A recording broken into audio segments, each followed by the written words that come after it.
Good morning, everyone. We're going to get started.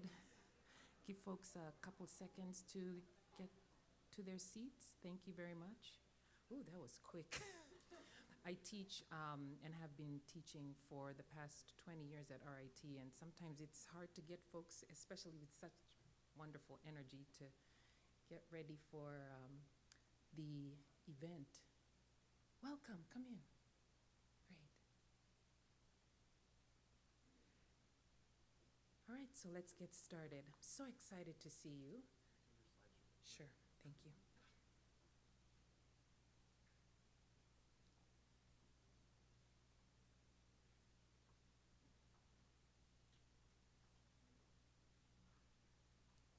You're advancing them, right? So, welcome everyone. I'd like to welcome you to the Saunders College Business's 15th annual Power Your Potential Conference. And for 15 years, we need a round of applause.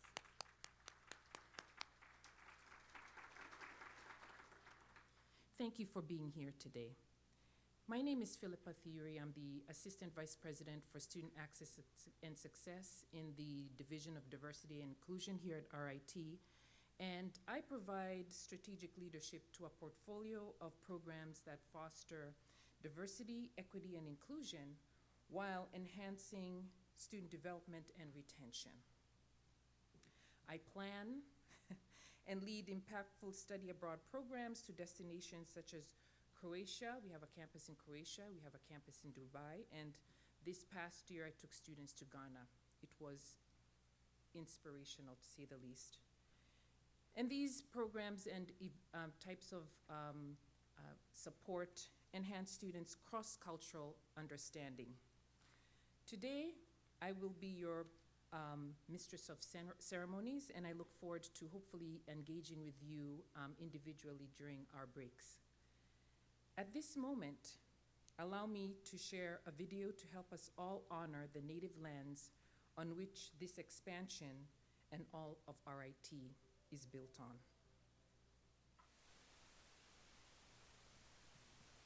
So, today we will bring you an amazing roster of speakers and panelists that will provide inspiration and insights from setback to strength, navigating adversity with resilience. I encourage you to view the full bios of our panelists and speakers today on our events page, as their accomplishments are too numerous to share in full today. Sharing their stories, their tips, and advice, our speakers specialize in fields across a variety of industries. With their years of experience in leadership roles, we hope you find personal wisdom from their successes and tribulations. Let their discussions and presentations spring new ideas in you on how to embrace your personal abilities and great potential. At this time, I would like to invite Dean Jackie Mosrall to the stage to say a few remarks.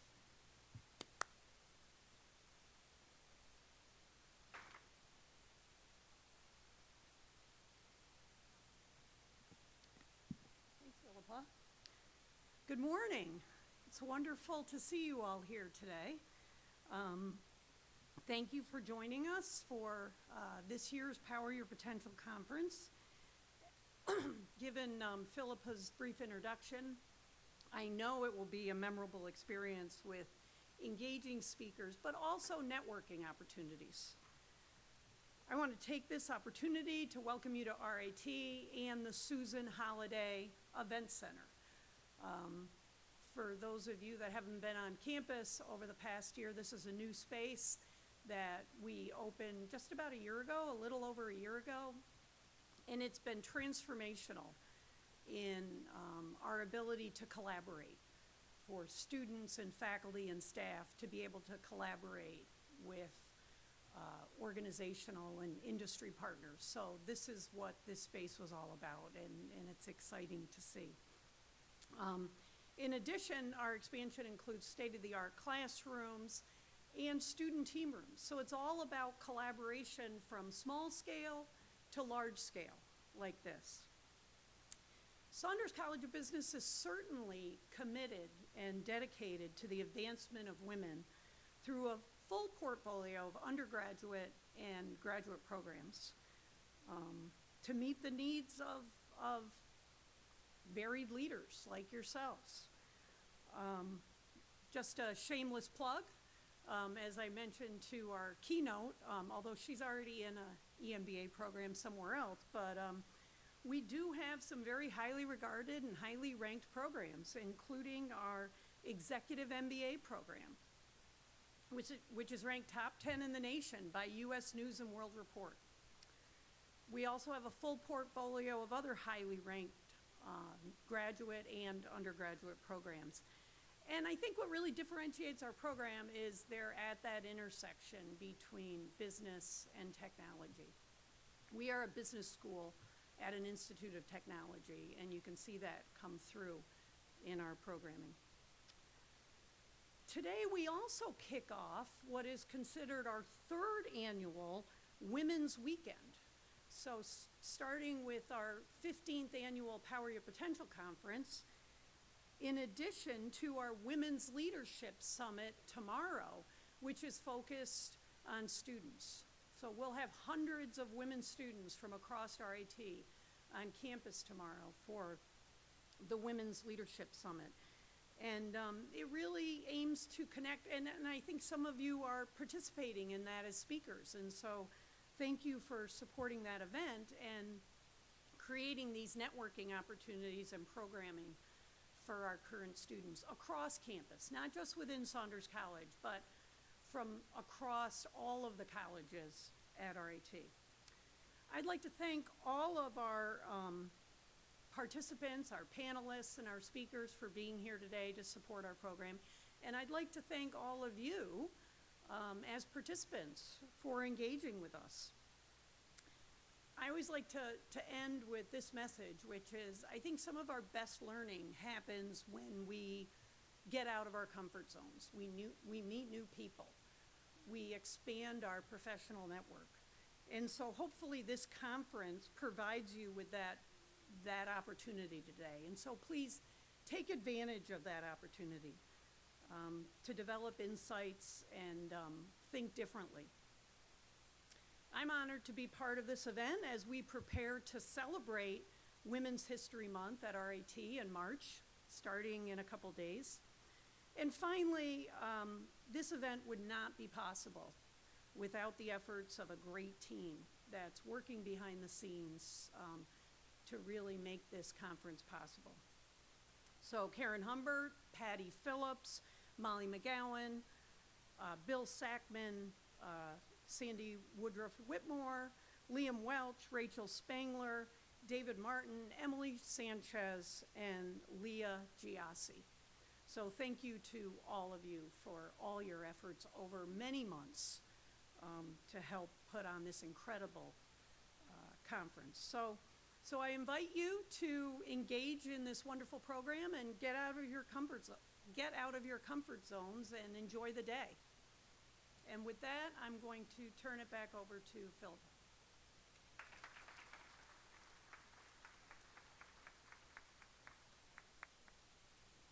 So just talking about getting out of your comfort zone, I really want to recognize Dean Moserall for her commitment to not only engaging our students who come from all over the world, but also for those of us here.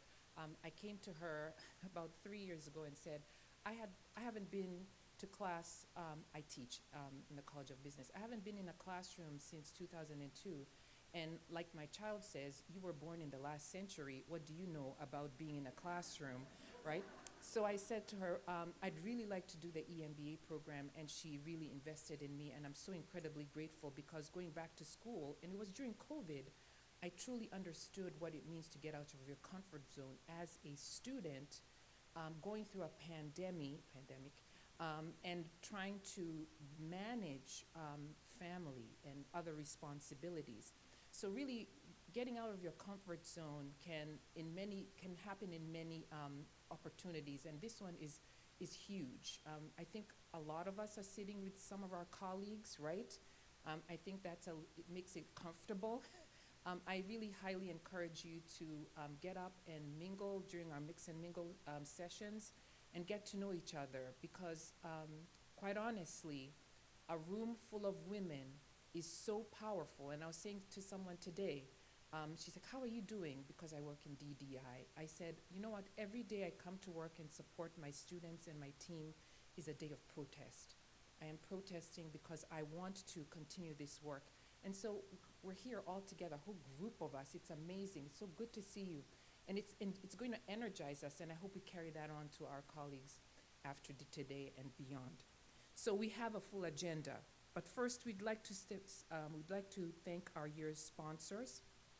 Our lunch sponsor today is RIT's National Institute of Health Award for Enhancing Faculty Gender Diversity, and our supporting sponsor this year is First American Equipment Finance.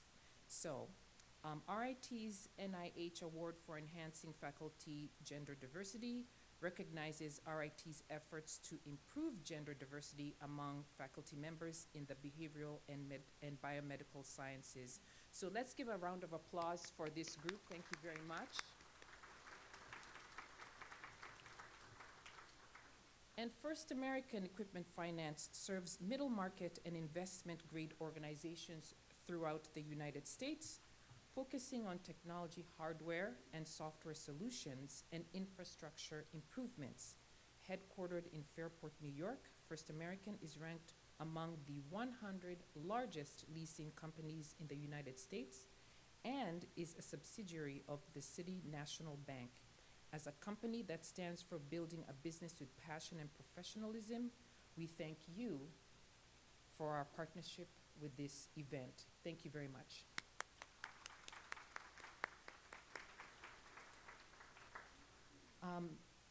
There's some housekeeping items I'd like to just quickly go through.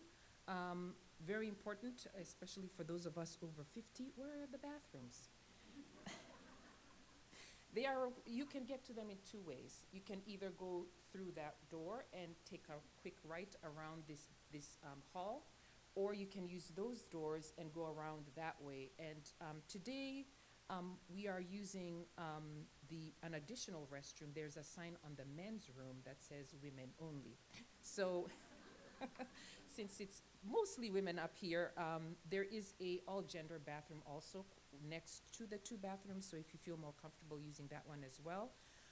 And there are additional bathrooms on the third and first floors of this building. You can either use the stairs or the elevator. Now, I don't know how many of you go to sporting events. I go to many. My son loves hockey. And it always irks me when there's a line around the entire building for the women's room, and there's like two men standing just, talking, and you're like, can we? No, you can't use that bathroom. Okay. Now, during our question and answer sessions, because you have an opportunity to interact with our speakers, we have folks in the audience that will have microphones. Please wait to use the microphones. It's important for everyone to hear what your question is, but it's also really important for our interpreters as they need to be able to interpret your question and answers for our deaf and hard of hearing folks. And we did not thank them, so let's give a round of applause to our interpreters. So, like Dean Mosrell said, during our breaks, make sure you connect with these wonderful ladies in the room and be sure to get their LinkedIn information or their email addresses. Once you have done this, please tear off the bottom of your program. Look at your programs, everybody. And drop it in the jar for your chance to win a gift basket. And if you're interested in what's in the gift basket, because that's my first question when I come to these events. It's at the front where you registered.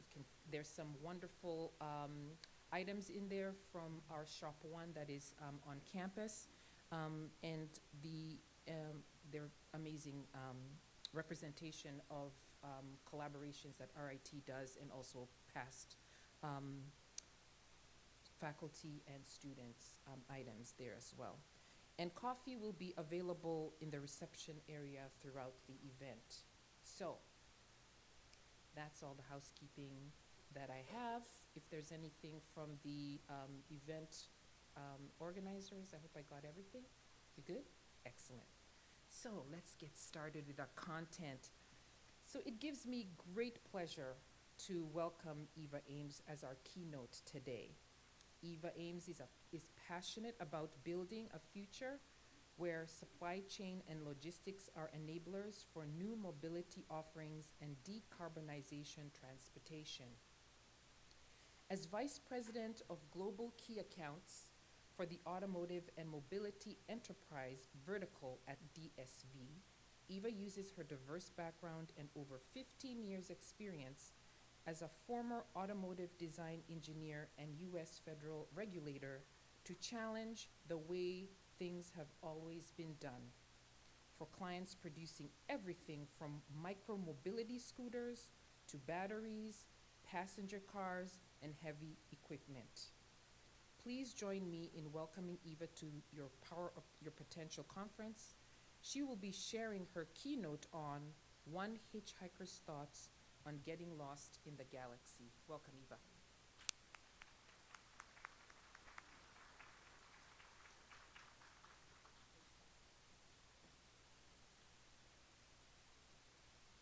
Thanks for the warm introduction, everyone. Hi, I'm Eva.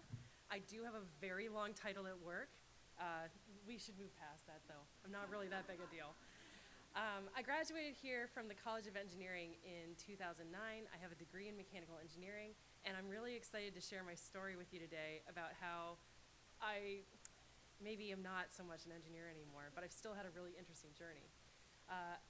When I came to RIT for the very first time as a prospective student, I immediately felt right at home, and I knew when I was asked to put together some thoughts today that I had to find a way to honor that RIT nerdy heritage. So please, you don't have to be a Douglas Adams fan. We're not gonna stay in the galaxy the whole time, but it's been an interesting experience putting together my thoughts for this, to share my story, to kind of bring home some maybe unresolved questions I had for myself. I can't wait to meet all of you today and talk more about it. Thanks for spending your time here. Thanks for spending your day with us. Really, really excited to be here. To kick off, I'd like you to come back in time with me to 2012. I lived in San Francisco, California, and on a Monday morning at 3 a.m., I looked at myself in the bathroom mirror, and I thought, wow, life has gone off the rails. It's time for a change. I was tired. I was miserable. I had worked 120 hours a week for 2 years, and I was just tired. I thought about the people that I knew. I thought about the people that I loved. I thought about who I had become, the way that I was treating other people, the way that other people were treating me. And I thought, you know what? I'm done. I wouldn't say it's so much a case of burnout. It's not so much the time. It was more, wow, how did this happen? I always thought of myself as a pretty normal, nice person. And when I thought about who I was and how I was acting, I thought, oh, yeah, I can't really check that box right now. And in that moment, I thought, well, what's going on here? I worked really hard. I worked so hard through high school. I graduated from high school with a 4.0. I really, really wanted to go to a good school. I really wanted to go to engineering school. I really wanted to get that engineering degree. I took all those classes. I met all these people. I did all these things. I am at one of the coolest engineering companies in the world right now, and this is not good. Is this actually what I want? Because it doesn't feel good today. This conversation with myself, this 5-minute conversation with myself at 3 o'clock in the morning on a Monday, kicked off what I like to call my quarter-life crisis here. I went into work, I quit, and looking back, I don't regret a thing. I would do it all over again, exactly the way that it happened. But in that moment, things felt pretty bad. I quit same day, and I said, all right, enough is enough. I don't know what's next, but I can tell you right now, it is not this. And I went back home. This is where I'm from. I couldn't remember what the rules are on images, and my hometown is pretty small, so please indulge my homemade photos here. I went back home. I'm from a very rural part of Maryland, Western Maryland. I'm sure you've not heard of it. That's fine. I went back, and I had the opportunity to take some time and figure out what I wanted. I took a couple of consulting projects for a little bit. I traveled around. I visited some other friends. And by the time I made it back to my hometown on the East Coast, it was great to just reconnect with where I had come from and to think about who I really was, who I wanted to be, and realize that I didn't really have those answers. I never really thought about that. In fact, I'd worked so hard in high school, I never really thought about what it meant to go to college and what it meant to have a career and what that meant for a life. I was really tired. I took a nap. I am from a very rural area. I grew up in a farming community. I went back to spending time with my animals, my family, my friends. I gave horseback riding lessons. I sold hay. It was fantastic. I was very much not ready to go back into the working world, but after a year I did run out of money. So something was gonna have to change again. I still didn't know who I was. I still didn't really know what I believed in, but I did know for sure that capitalism is the worst, and there was no way that I was going back to working for the man. One of the cool things about RIT is how practical it is and how it's about life, it's about a career, it's about the context. In the engineering school, you have to do co-ops, and I had done most of my co-op work experience with Honda. Honda is very focused on safety. Honda is not the biggest car company in the world, and honestly, that's probably not their goal. But one of the really amazing things about working at Honda was their focus and their passion and their commitment to customer safety. In California, I had gone to work for this really small startup. No one had ever heard of it. We were making an electric car for the first time. We had this crazy South African founder, and I don't know, were electric cars gonna take off? It was really cool to be part of that mission, but at the end of the day, like, it was just such a grind. And even though I had left my really interesting job at Honda to go and work for this startup fledgling car company, it really didn't turn out the way that I had wanted it to. It wasn't something that felt good. I didn't feel like I was building a future. I didn't feel like I was helping the world. I didn't feel like I was helping myself, and I knew for sure I was not helping other people. So to think about the conflict of interest in wanting to change the world, wanting to create something safe, wanting to do right by the people around me, I said, all right, well, I obviously can't go back into the automotive industry. I obviously cannot go back to working for a company. I'd never want to talk to a shareholder again. So I said, all right, I'm gonna go to Washington, D.C. And I took a job for the United States Department of Transportation, and I was a regulator for passenger car safety. And I thought, okay, this is a great way to get back into the world. I'm out of money, I definitely need some income, but I don't know what comes next, and the federal government is many things. And at the end of the day, public service really is a noble calling. I feel very much for our colleagues in DC right now, because it takes an army of people to keep this country at the forefront. It takes an army of people to protect the safety and the best interests of the American people. And the city itself is such a shrine to all those, mostly men, who came before and had a vision, and we're willing to sacrifice, and we're willing to fight, and we're willing to move forwards. So not only was it a great way to maybe get a little bit more income, it was what I needed to really think about what was important to me.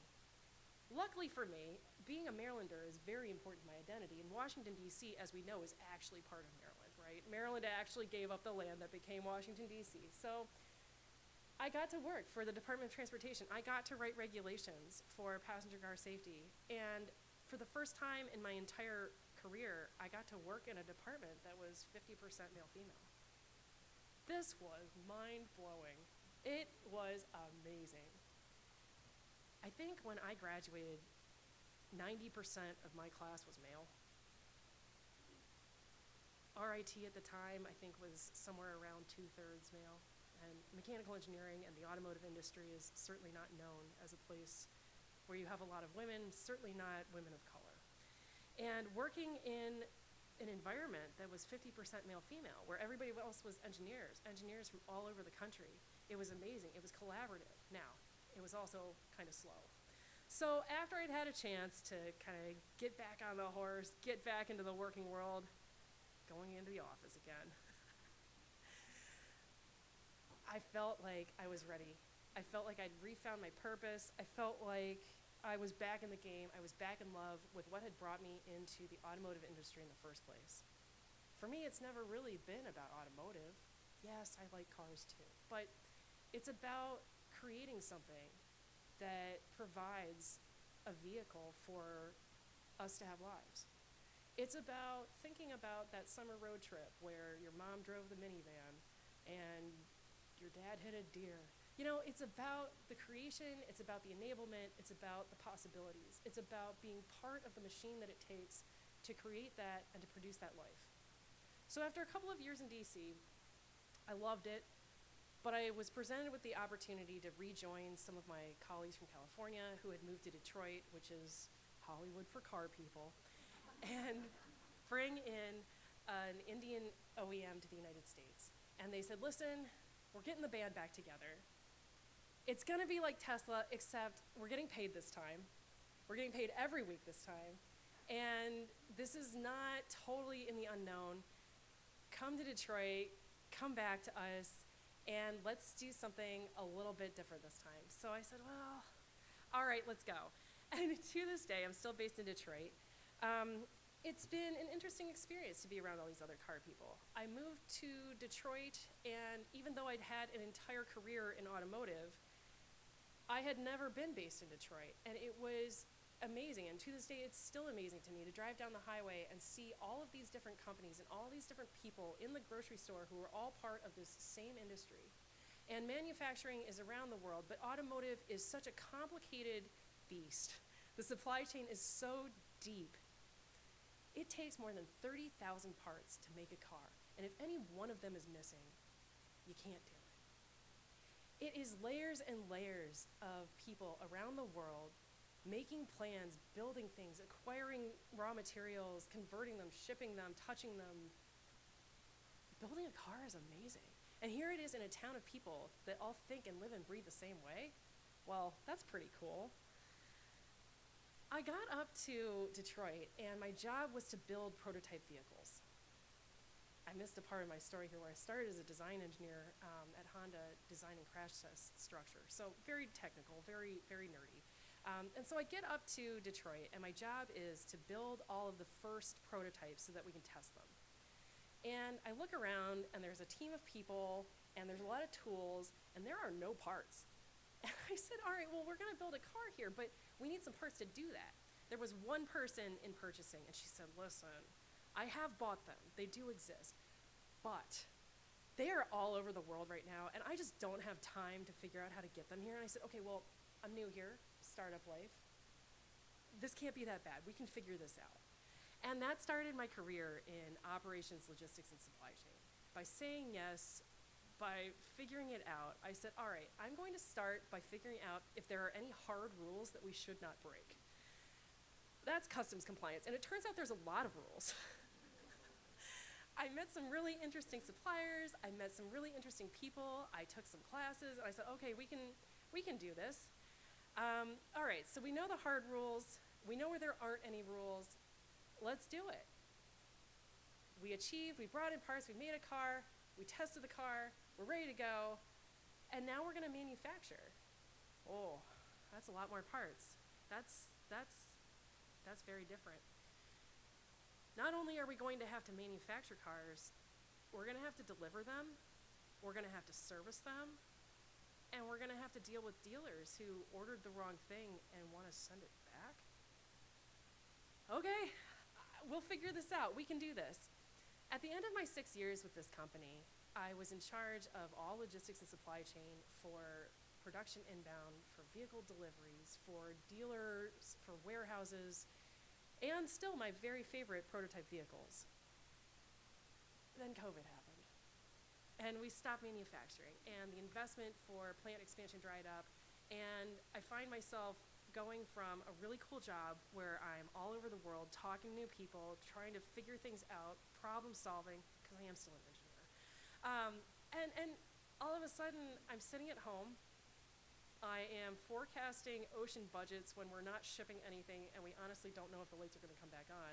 And I thought, ooh, you know what? This feels bad again. Took a wrong turn somewhere.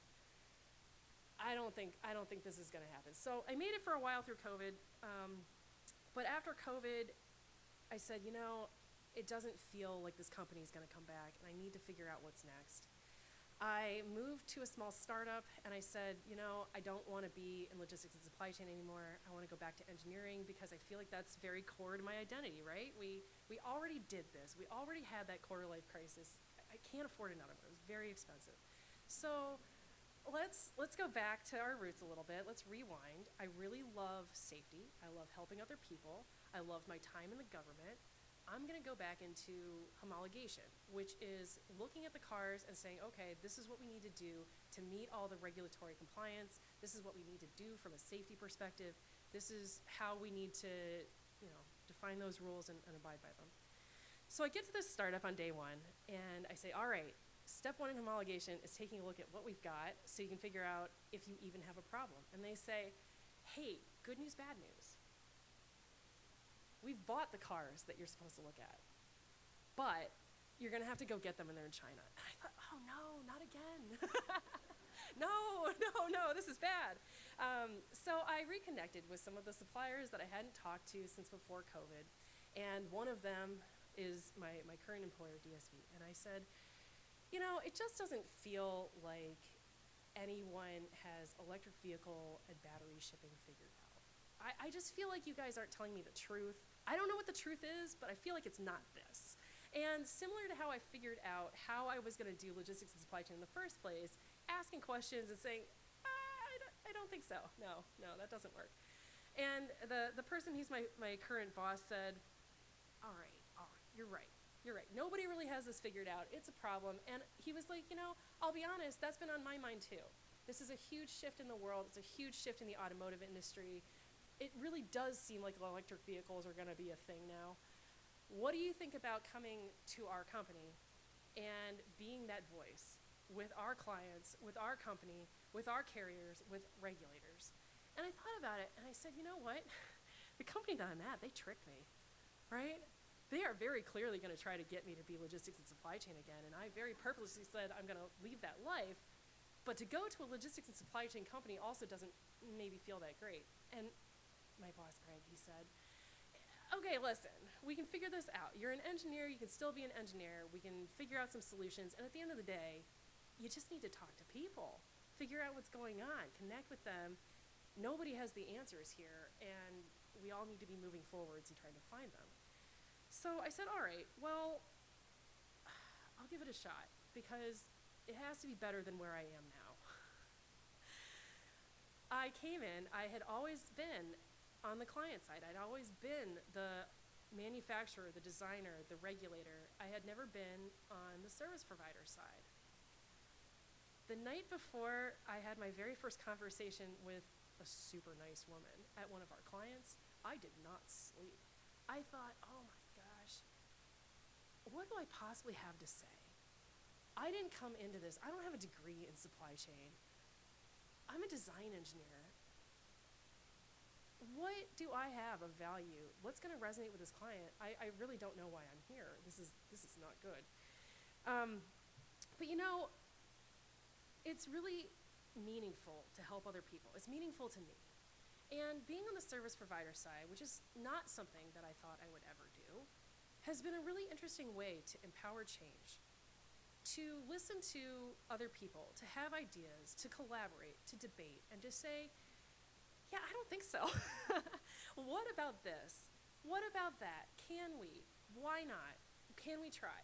Taking some of those lessons from Tesla early days startup that maybe didn't feel so good at the time, taking the message of impossible is actually a very rare thing. Very difficult, sure, but impossible, true, cannot be done. That's actually not that common. To take that mindset, to take the engineering problem solving, and to listen to our clients in the automotive universe, who are all trying to figure out what this means to them, what strategies they want to follow, how they can do a little bit better, how they can gain a competitive advantage, and helping them to change their minds about what supply chain means has been really impactful over the past 4 years. So to fast forward to about a year ago, Tesla is one of my clients. I go there a lot. boy, it's big. When I started at Tesla, we weren't public. We were a group of about 100 people, and I started in a little tiny building smaller than this room in Los Angeles that was rented from a different company. I moved up to Palo Alto, again, a very small building. We grew about 1,000 people. Then we bought a plant, but just one plant. And when I go out to Tesla now, oh my goodness, you need directions. They have so many parking lots. They have all these people. They just have thousands of people crammed into little rooms. And for the first couple of years when I had to see them, I thought, oh, I just don't want to go back. This doesn't feel good. I clearly have unresolved business here, maybe a little bit of PTSD. It just doesn't feel good. But I had a moment on my last visit out there where I'm sitting in a huge cafeteria where they're serving food to people. Like, these people are not buying peanut butter and jelly sandwiches at the grocery store like me in the early days. Like, these people are getting paid a real wage. They're not getting paid in stock. They work here every day. They have a stable job. I built that. I did that. Well, that was really cool, right? Like, all the yelling, all the crying, all the hard work, it really did plant the seeds to something that's become much, much bigger than anything I could have imagined. So, yeah, maybe my time there wasn't the best. Maybe it wasn't the healthiest for me. Maybe it wasn't the right choice. But I really did take some interesting, valuable lessons from it that have been incredibly formative in where I've gotten today, how I see the world, how I think, how I interact. So maybe two things can be true at the same time. Maybe it was not a good experience for me. Maybe I would not go back and do it a second time. But I'll tell you, I also would do everything the same all over again because I learned so much about myself. I learned so much about who I was, who I wasn't, who I wanted to be. I know a lot more clearly now who I am and what I stand for. I know a lot more clearly that I am the main character in my life. And I rushed through high school, I rushed through college because that is what I was told I was supposed to do. There's nothing wrong with that, but maybe there's a bigger world, and maybe taking a step back, trying to find that elusive work-life balance so you can see that you are not just your job, you're not just your career. Maybe that is actually a lot more important than I ever thought. I was asked recently in my MBA program, which is not at RIT, I've been appropriately ashamed for, to write a purpose statement. And I thought, well, what is a purpose statement? Okay, what is my purpose for being here? My purpose, at least today, is to leave the world better than I found it by learning from other people and by inspiring those around me to be the best they can be. That's been true my whole life, that's true now, and I sure hope that that's true tomorrow. So, are we there yet? Okay, no. I'm standing here today, but please don't think that means I have everything figured out. Don't think that means I have anything figured out. Also, I promised Karen an hour, and we're not there yet, but we'll get there. When RIT reached out to me, I thought, well, something really bad must have happened to the keynote. Like, what do I have to say? I love RIT, I love being an alum, and I am always doing things to help out Dan and Karen, and I'm really excited to be there. But I thought, oh boy, like, what do I have to say that other people are going to resonate with? My career's been a hot mess. I graduated in the middle of the economic recession. I'm early days Tesla, but no, I'm not a millionaire. Like, things are not that great, but hang on. So imposter syndrome is real. It's very real. It's very real for everybody. I'm sure it's real for everybody in this room.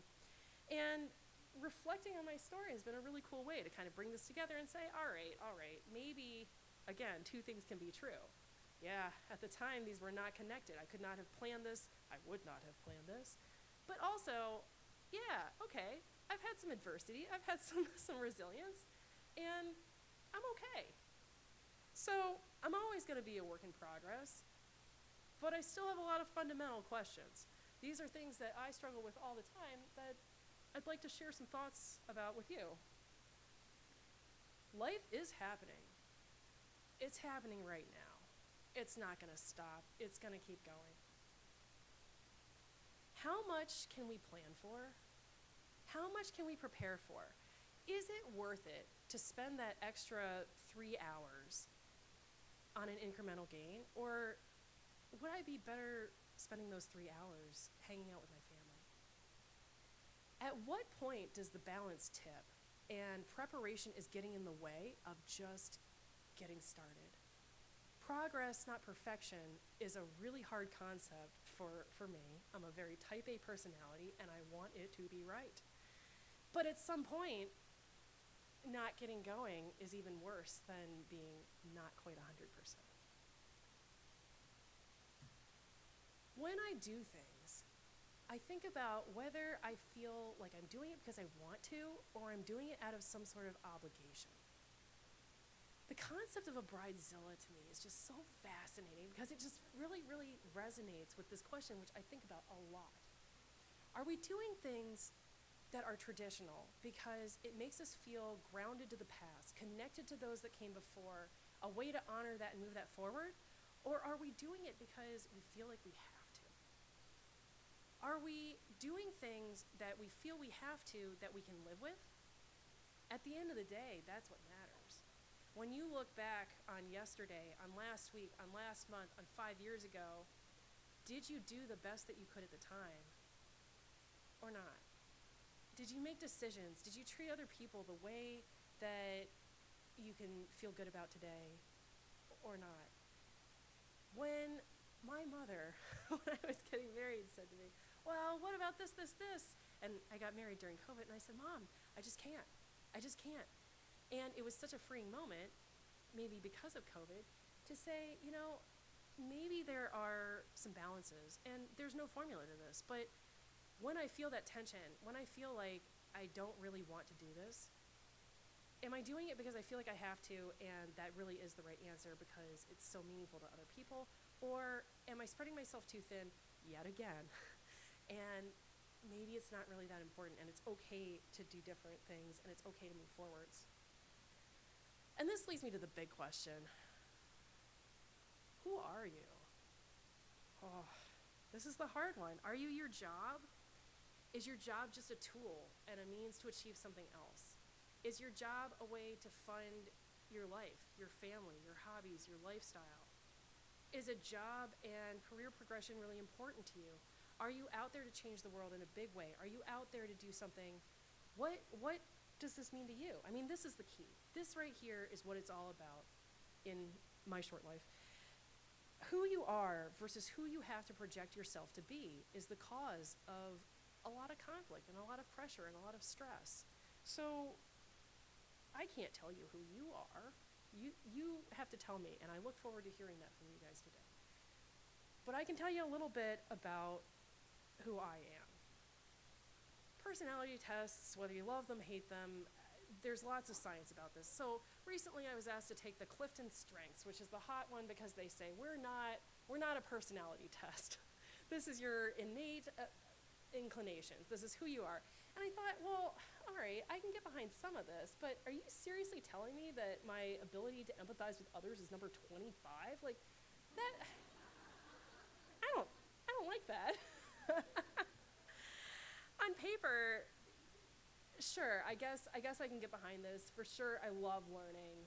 I very much love to take a whole lot of things that maybe don't connect and arrange them into different places. But we're so complex, and that's great. You're more than you are on paper. You're more than your job. You're more than who you are to one person you meet at the gas station. I am both female and an engineer. And this is something that's taken me a really long time to resolve. Am I female and an engineer? Or am I a female and an engineer, a female engineer? And again, two things can be true at the same time. I had a hard time, I think, during my undergrad here because there were so many other men. And it's not that I'd never met other men, but to be in an environment like that, to survive like that, to work in an environment like that, it makes you feel bad. Well, you can't be an engineer if you're also female. You most certainly can't be an engineer if you're also Asian. Well, that doesn't seem right. And you know what? I don't care what all these men say. I'm both female and an engineer. I'm a female engineer, and I always will be. I'm adopted. I'm adopted to a white family. I grew up in a farm town in rural Maryland. Again, a situation where I was never made to feel good about being Korean and American. I'm never allowed to be Korean. I am not culturally linked to people in Korea. I am not usually allowed to be American because I'm not white. I don't fit that mold. I don't fit that stereotype. But you know what? I don't care what these people say. I'm Korean, I'm American, I'm Korean American. Two things, true at the same time, for sure. I absolutely believe in the greater good. I absolutely believe in a purpose beyond myself that is really important to me. I'm a millennial. I can't help it. I'm here to change the world, and yeah, that is something that I have to live with every day. And I went through a pretty transformative experience at Tesla. Being in that kind of extreme environment really pushed me to think about what is meaningful to me. And I did not live within my values. I did not live with the way that I treated other people. I cannot believe the way that I allowed other people to treat me. Part of that is, if you do the math, 120 hours a week is a 16, 17-hour day, 7 days a week.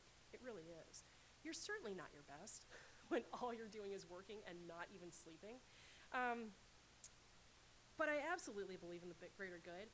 And to this day, now that I am a VP in a very large company, I'm faced with dilemmas all the time where there's clearly an answer that the men want me to say. There's clearly an answer. And I don't want to. That doesn't feel good. And because of where I came from, because of what got me there, I am still trying to figure out what's the best way to say no, because I know I'm going to say no. I'm not going to do some of these things that I'm asked to do. I'm not going to treat people the way that I'm asked to. I'm not going to manage other people in a style that makes other people happy.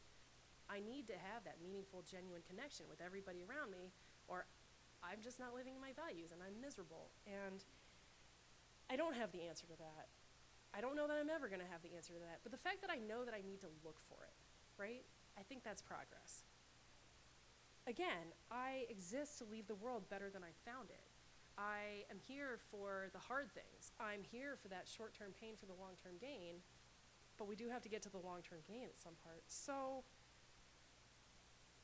here's what I've learned so far in asking myself these questions all the time.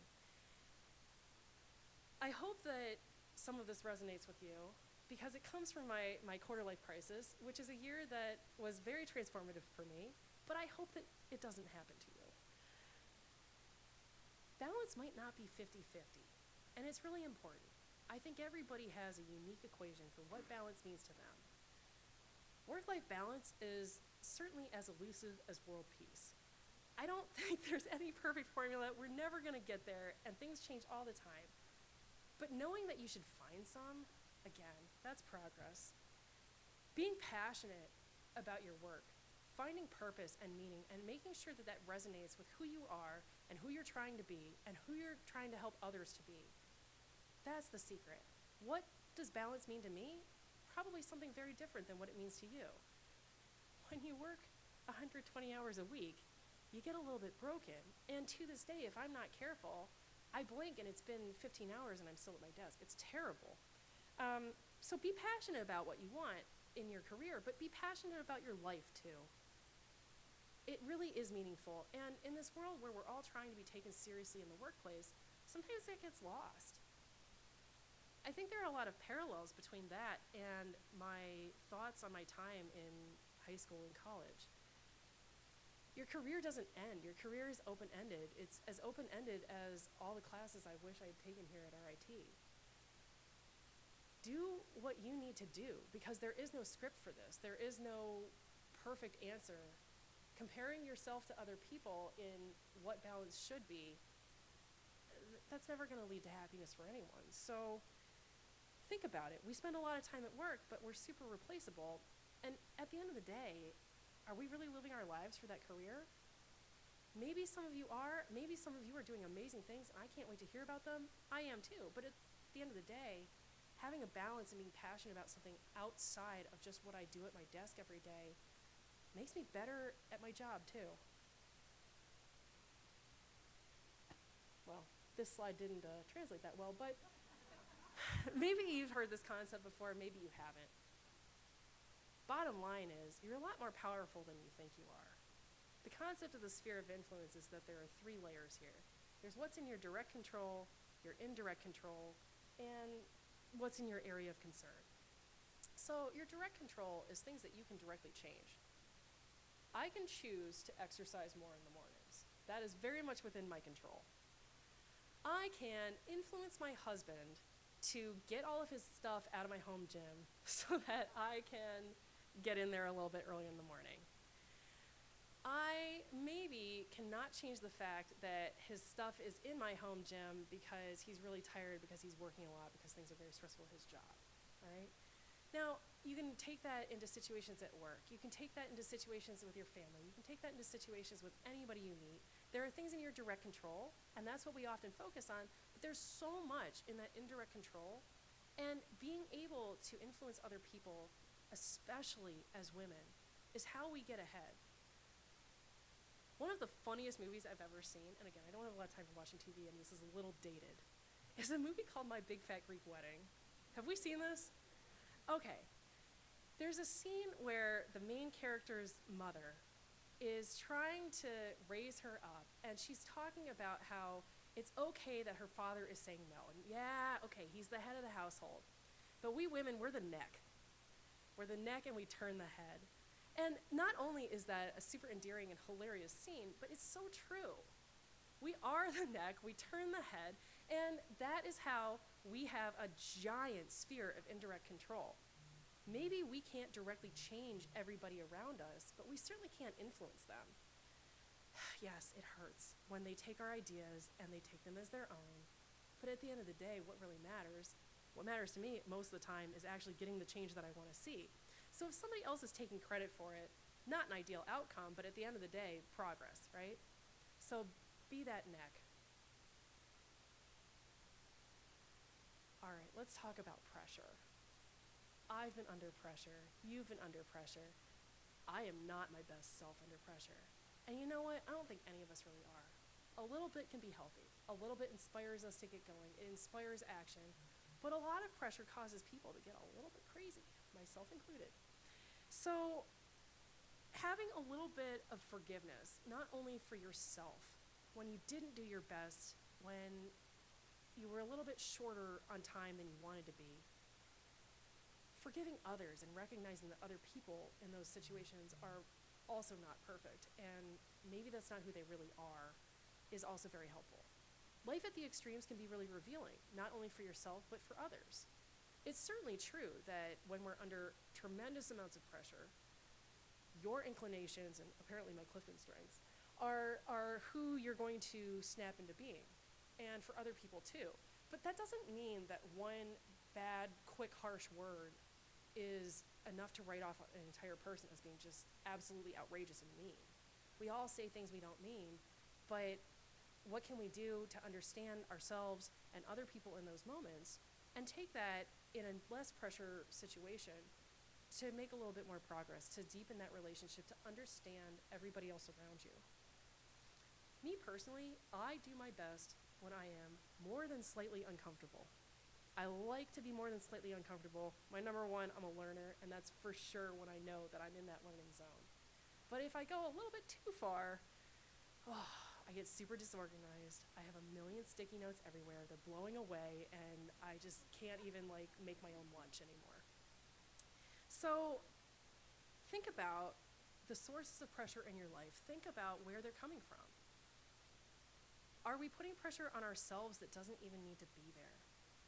Are we trying to uphold those traditions that maybe we're just holding on to? And does that really matter?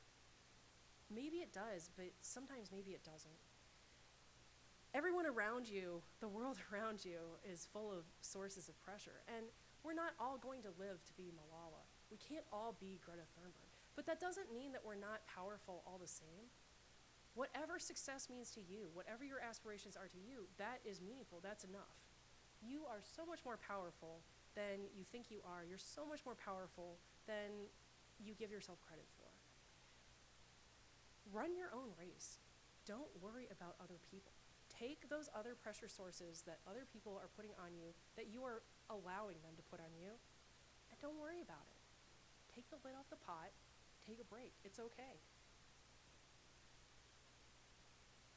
And then when you think you've got it all figured out, everything is going to change. you're going to change. Your purpose statement is going to change. What's important to you is going to change. It's going to change because you're going to get exposed to more things, you're going to learn more, and that's okay. I've met a lot of people who have gone through similar situations where the world was a very different place than where they thought it would be, where they put together a 5-10-year plan, something happened in year 2, and all of a sudden it's all out the window. And instead of saying, all right, I need to grow, I need to adapt, I need to pivot, they just get so stuck on the fact that they had a plan and they prepared and it is not going to happen. Roll with it, embrace the challenge. This is more important than any piece of paper you're going to flip. Being able to recognize when opportunity is creating a situation that you did not expect, that you could not have possibly predicted.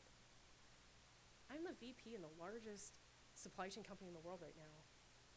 I would never have guessed that I'd be anywhere near this career 15 years ago. I could not have designed this for myself. And if I had, I would not be where I am today. So look for opportunity and embrace it. Think about the risks, think about the rewards, think about not only the what if I do, what if I don't? You're gonna grow, you're gonna change, you're gonna be amazing, and that's okay. People are always watching, and I say that not to add more pressure to this situation, but again, sometimes we don't feel so good about ourselves, we feel like a hot mess, and it seems like everything's gone off the rails, but people are watching. You are probably a hero to someone you might not have even met. I know that's a lot, and I don't say that to add pressure to yourself, and you shouldn't take it that way. I say this more because there are people watching all the time. Whether it's in your family, whether it's one of your neighbors, whether it's somebody at work, there are people watching. The big picture is hard to see when you're drowning in the details. So I work for a company that has 75,000 employees. In the United States alone, we have about 6,000 people in management. How many of those people are women? 19. How many of those people are women of color? 1. Hi. It's something that's a known issue. It's something that we're working on, but there is an issue. A few years ago, I was asked to speak to our investors at our Capital Markets Day. And we took a lot of videos and we shared it with our investors and we shared it on our internal news websites. And one of the really interesting things about my job is that I travel a lot. I travel all around the world. My employees that report to me are all over the world. And the first time that I went to China, after this video had been taken of me speaking to our investors, which was very dry, I was in our lobby, in our office in Shanghai, and I saw a lot of women in our office. We have a lot of women there. And I was invited to a dinner reception with some of our colleagues from the office a couple nights later. And some of the women came up to me and they said, hey, can we sit at this table with you? And I said, yeah, of course, I'd love to get to know you. And they said, hey, we don't really know how to tell you this, but we really like you. And I said, oh, well, I like you guys too. It's so great to meet you. And they said, no. You spoke at our Capital Markets Day, and it was the first time that we had seen someone in this company that looked like us. You're our hero. And I said, whoa, whoa, this seems really extreme, but really, like, tell me more. And they said, it means so much to us. And with the language barrier, with the time difference, our colleagues in China don't get as much attention as maybe some of the European colleagues or the American colleagues. And they said, it's so amazing to us that our C-suite chose you to speak at Capital Markets Day, that you're here, and that you're here right now, and that you're willing to sit down and have a drink with us. And again, remember, my whole life, people have made me feel bad about being Korean and American, Asian in America, female and engineer. I struggle with my identity, who I am versus who the world wants me to be, and for the first time in my entire life, these women sat down and they said to me that I represented them. My career trajectory has been exponential, and I am at a very high position that I could not have possibly designed for myself to be. And things are different now that I'm so high up in the company, and I have more power and more of a voice to make a difference. And in that moment, I thought, wow, I haven't done enough. I didn't realize this. I didn't think about this. I'm so focused on me. I'm so focused on being the only woman in the room. And I need to think about what this means to other people, because people are always watching. When I have a hard day, I think about the women of China, and I make an effort to see them. International Women's Day is next week, and yesterday, I sent an email to marketing, and I said, hey, I would like to do something for International Women's Day. At a minimum, I'd like to send a nice email to my female colleagues, but I'm worried that I'm gonna leave someone out, and honestly, I mean, I'm happy to do this. It's very genuine as a grassroots movement, but I really feel like the company should be doing this, because we have so few women in management, and yet almost half of our employees are female at the lower levels. So what's going on here? And marketing wrote back to me, and they said, yeah, you know, it's happening really soon. You probably should have come to us sooner. You're right, you're probably gonna leave people off of the email. It's probably gonna make them feel bad. So their suggestion is that I not do anything. Contact me next week, because I'm gonna do it. And it's gonna be a thing, and I already told my boss, and I'm glad that my boss, who is a man, is very supportive of this effort. So yeah, we'll talk about that next week. Anyway, people are always watching, and you are a lot more powerful than you think. I couldn't possibly end this without talking about the glass ceiling. I hate that it's real, but it is. Just like I hate the fact that we shouldn't have to act differently as women in the office, and we do. We absolutely work twice as hard for half the respect. You know that's true. Every single person in this room knows that's true.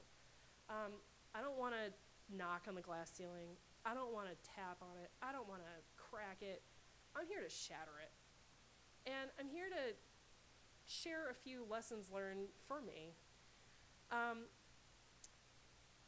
There is a chapter of the Society of Women Engineers here, but I was not part of it.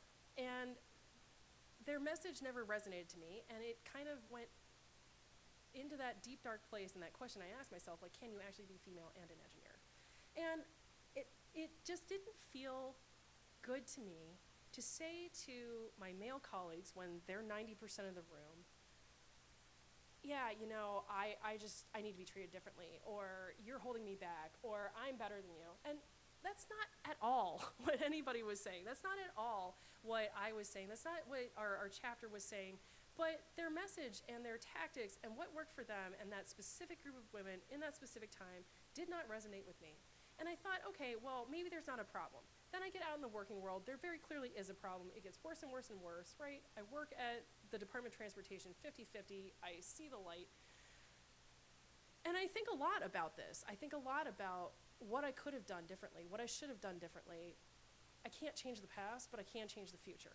So when it comes to why I think women are maybe not always as supportive of each other as they need to be, it's because we're put in this system where there's a quota, where we already hired one woman, so we're good.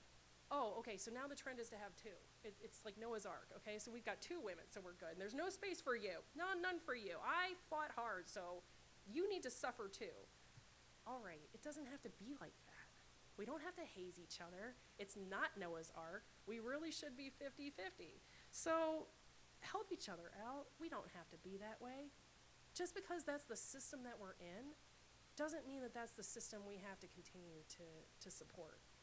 It takes all of us. And maybe it's not as simple as going in and shaking the tree. Maybe you have to be a little bit more of the neck. My most recent campaign, aside from my attempt at this International Women's Day email, is that I'm banning the term man hours. If you come to me and you ask me to review a proposal for man hours, I'm gonna ask you what today's conversion rate is on man to woman hours. Bring me something for project hours, let's talk. But man hours, I will reject that 100%. My whole team knows that. It's become a thing, and I am now known around the world as the woman that refuses to accept man hours. Oh, thank you. It doesn't have to be one big moment all at the same time.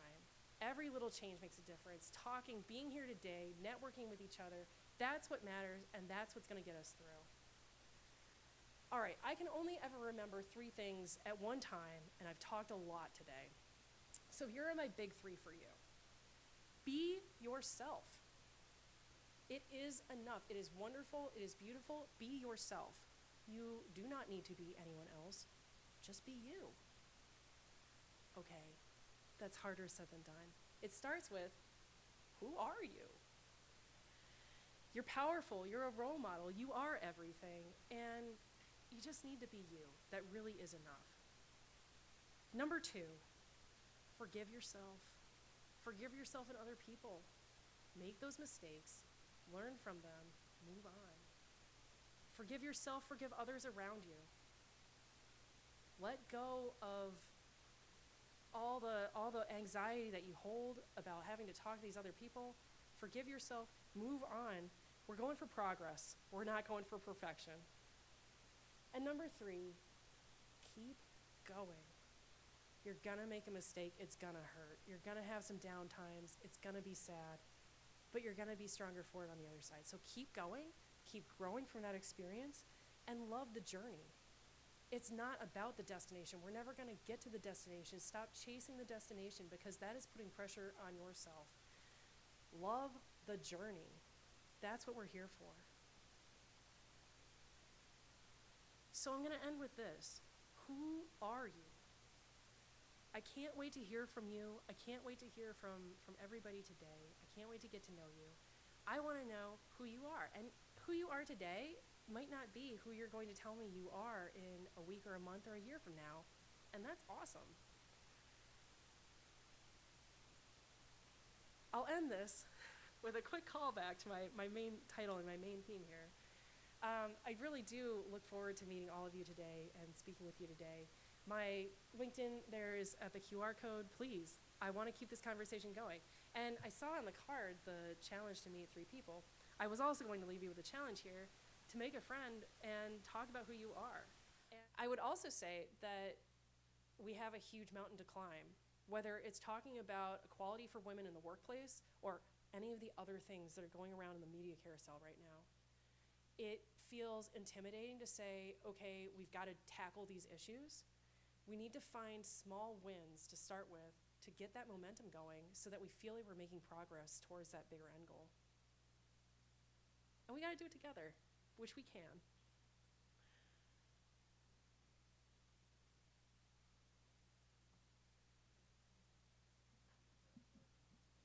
We have time for one more question. It's really nice. I have a question for you. You changed your career from mechanical engineer to supply chain. My question is like, how did you build this confidence? And also like just feeling that you have the skill for it because it was a completely different trajectory. Thank you. Oh, that's such a great comment and question. One of the positive but also absolutely horrific things about being a female Asian engineer in the automotive industry is that I am very good at looking extremely confident when on the inside I'm crying in a little ball on the floor, okay? So I say that to my reports. My department is 50-50, and I've made a real effort the last few years to hire specifically women that I think have a ton of talent, that are from diverse backgrounds. And what I didn't realize in the first year of having these amazing women around me was that they were feeling intimidated by me, which is the exact opposite effect. And I love that they look up to me, and I take that very seriously. But they said to me about a year after working for me, you know, I just don't think we can do this. We can't be you. And I said, well, I don't want you to be me. I want you to be you. Well, you just have everything figured out. And I said, I really don't. I really very much don't. I make mistakes all the time. I mess up all the time. But I do the best I can with the information that I have, and I just keep going. And I know what's important to me. Progress is important to me. Being a role model for these other women and helping them is really important to me. So I definitely don't have all the confidence that I'm able to project. And sometimes when you just take advantage of situations, and you know you're jumping into something that is completely uncharted, you've got to forgive yourself for the fact that you're going to make mistakes too. You're not alone. You're never alone. Whether it's men, whether it's women, people around you need to be supportive and lift you up.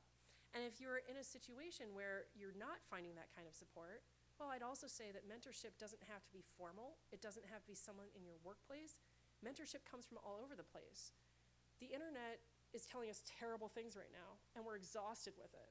But the internet is also amazing at allowing us to connect with other people. I have people connect with me on LinkedIn all the time who say, you know, I saw you here, I met you here, my friend told me about you, can we just chat? And I would imagine I'm not alone. So find your community of support people, find people that are there for you in a way that you think you need. Your mentors and your heroes might not always be quite that delta between where you're at and where you want to be, but find people that are going to push you and challenge you and help you to grow into it. And yeah, I mean, imposter syndrome is very real. It is funny for me to tell that story about Dan and Karen just like, 2 months ago, reaching out to me. And I really, really did not think that they had called the right person. So it happens. It happens to the best of us. Thank you very much. Let's give her one last round of applause.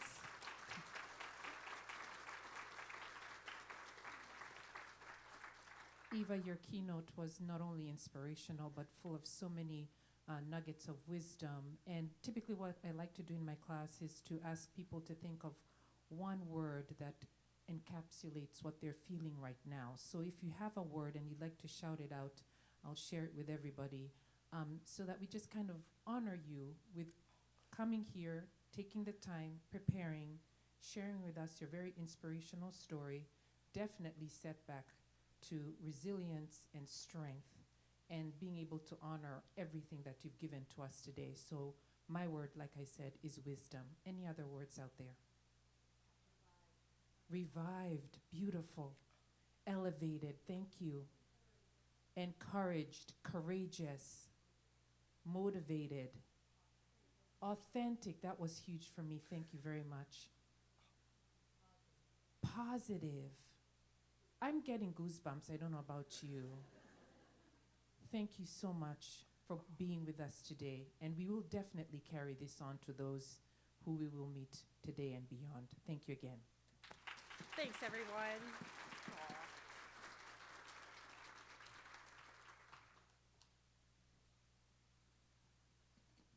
All right, so you get a break now. Yes.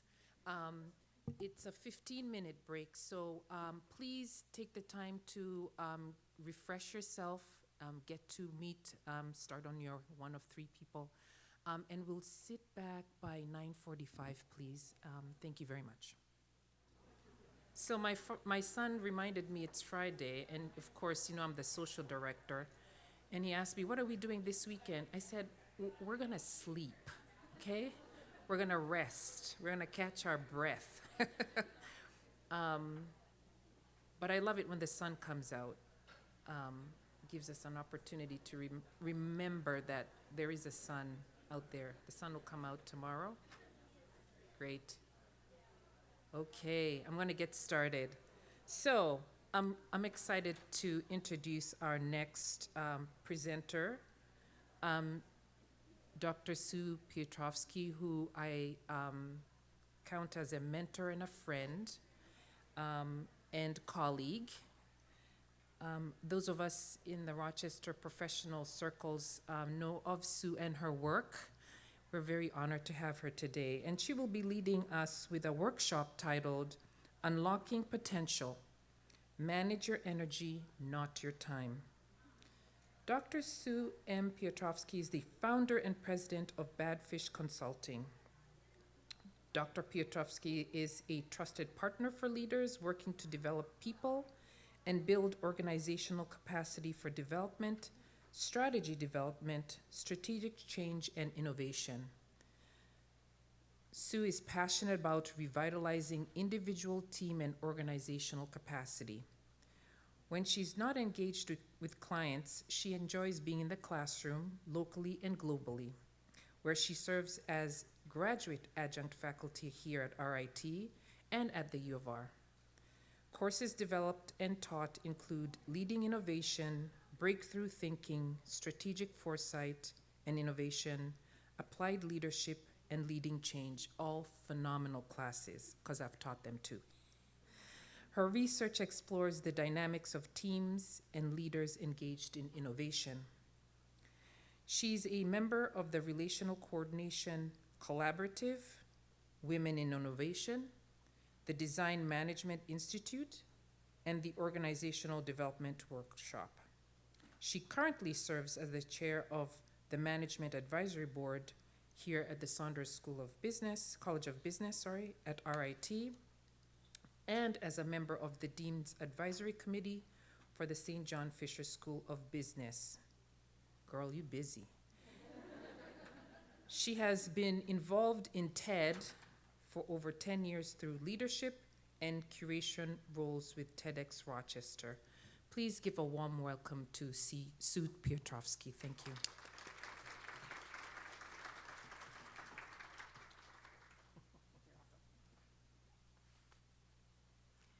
So you need to Google Philippa's TED Talk, by the way. It's a great TEDx Rochester talk, and if you leave today's conference and you're looking for additional shots of inspiration, that's a great place to start. So it's my honor and privilege to be with you here this morning in follow-up to our energizing keynote.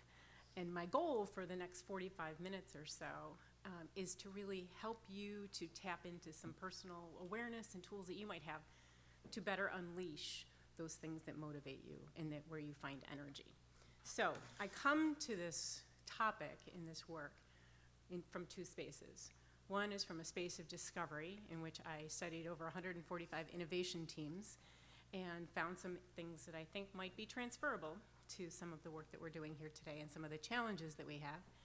And the other is a pandemic experience that I had, like many of you, where I found myself depleted, lost, disconnected, and had this amazing opportunity that kind of popped up through where I got my doctorate at Case Western Reserve University to be part of an entrepreneurial well-being circle. At that point in the pandemic, I'm like, a what? I would love that. Sign me up. They said, well, it's just a guinea pig kind of situation. I'm like, further, let's go. And during that, I discovered some real wisdom for myself that I hope that you can then find for yourselves today, too, in the time that we have together. Okay. So, first thing I want you to do, we're going to do some reflection, you're going to do some pairing, some sharing. First of all, what you share is completely up to you. You are in charge of your own experience today. But I will ask you to stop, reflect, see where we go from there. So the first thing I want you to do is I want you to think of a time for you, any time in your work life, in which work felt like play. Now, there's lots of different kinds of play, I know. It doesn't always mean that it was deep, frivolous fun. That's one form of play. And by the way, there are 13 types of play if you're studying it from a research capacity perspective. I know no one wants to talk about that. See me at the break if you do, though. And then there's also, on the other part of the spectrum, that kind of play that feels like a deep sense of flow, in which time disappears.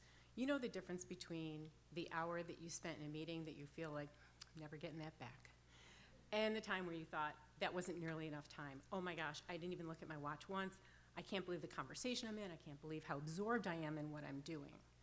So I want you to think of a moment, take about 10 seconds, play the movie back in your head.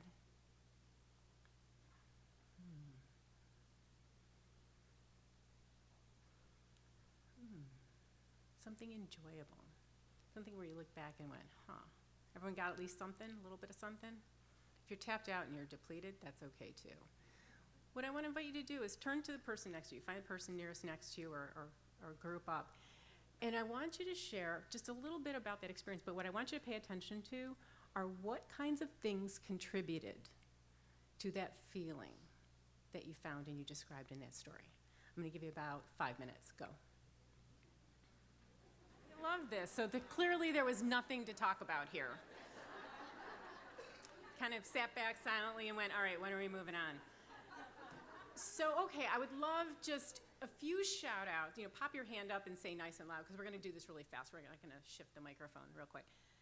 What are some of the things you noticed about the stories that you shared or that you heard? Just some descriptors. People focused. Was there anything about the people focused that was particularly noteworthy? So yeah, that people made the experience. And that can manifest in a whole lot of different ways, going back to what you were talking about, Eva, around purpose, around connection, finding that space. Great. What else? Other factors contributing. Confidence. Say a little more about that.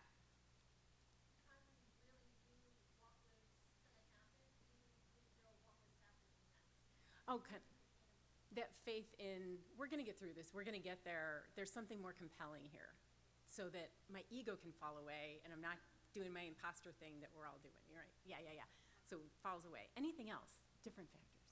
Yeah. Okay.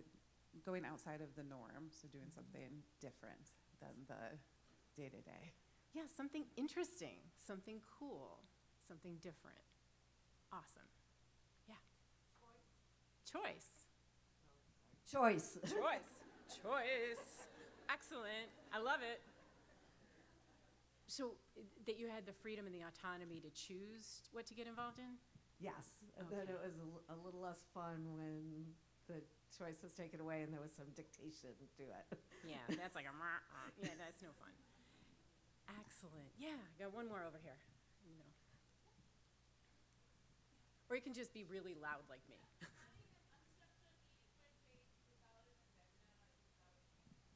Oh, that whole structure thing. So there are some of us that love structure and you know who you are. You enjoy making a beautiful list. Some of you color code it. It's okay. Check it off. You can feel the rush. Others of you, you're like, no, scheduling a meeting with me, I feel like I'm being controlled. And you might be like working with nailing Jell-O to a wall to nail down. We get to be all of that, right, and figure that out. But what's interesting about that to me is what energizes us about that is different. I might like to leave my options open. I might be more change agile. That's super cool. But that energizes me and gives me that freedom and that flexibility in the way. It taps on autonomy. It taps on creativity. All really important. And there's the organizing feature, which also energizes some of us as well. So this morning, our time together is going to be kind of tapping into a little bit around where are you, where's your energy, where's your time. So great intro to that. So, but where do we find ourselves? Most of our days, we're running from meeting to meeting, Zoom to Zoom. Some of you may be double booked or triple booked. I don't know how that looks for you, but I know what it looks like when people are in those meetings. You're like, are you here? Are you not here? Where are you at? And often, what are the kinds of things that we say and the kinds of things that we hear? I don't have time. If only I had enough hours in the day, then I could get it all done. But what I want to invite you to do today is to recognize that that's one piece of things. And time management's awesome, and I'm a big fan of it, but I'm not going to talk about it today because I think there's another part of the equation that doesn't get enough of our attention. So as Adam Grant says, he's a thought leader and professor at Wharton Business School, burnout isn't due to a lack of motivation. It's caused by a shortage of our own capacity. There are more interesting people and projects than hours in a day. A lot of the stories you probably shared had something about it that was kind of interesting to you. The key question isn't whether you have interest in it, it's whether you have bandwidth. Enthusiasm is boundless, time is finite. Time is not a renewable resource, but your energy is. So that's what we're going to take a look at. Like our phones, we move through our days. Sometimes we're on 75%, sometimes we're on near zero. Sometimes we've also got a cracked screen. But we keep the illusion going that we can keep going, or we do keep going and we push through. So burnout can happen, rust out can happen if we're just bored, and other implications are there as well around our health and our well-being. And I want to get back to something Eva said, which is not losing sight of what does it mean for us to have a good life? Work is part of a good life. Good work is part of a great life. So I want us to start with a little quizaroo. And so this is a quiz that was developed by two researchers, Schwartz and McCarthy, back in 2017. And they had a seminal HBR business article called Manage Your Energy, Not Your Time. In the middle of your tables, you have a copy of the quiz. You should have some for every person. Hand it all out. You all have pens.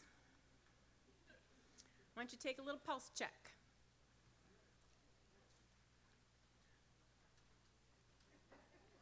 Everyone got one?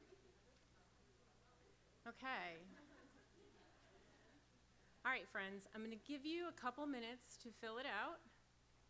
My advice is fill this out with what is most true for you most of the time. This is a way to do a quick energy audit for yourself. Once you have completed the quiz and added it up, take a look at where you're heavy and where you're light, and look up so I know you're done. So I'll just give you a couple minutes. Okay. Take a look at what you notice. Where do you have some areas of real strength, where you're like, I'm nailing it? And where do you have some areas where you're like, oh, well, maybe I check into that a little bit more. Okay. So I'm going to explain a little bit about it, and then I'm going to give us some time to reflect and discuss it a little bit.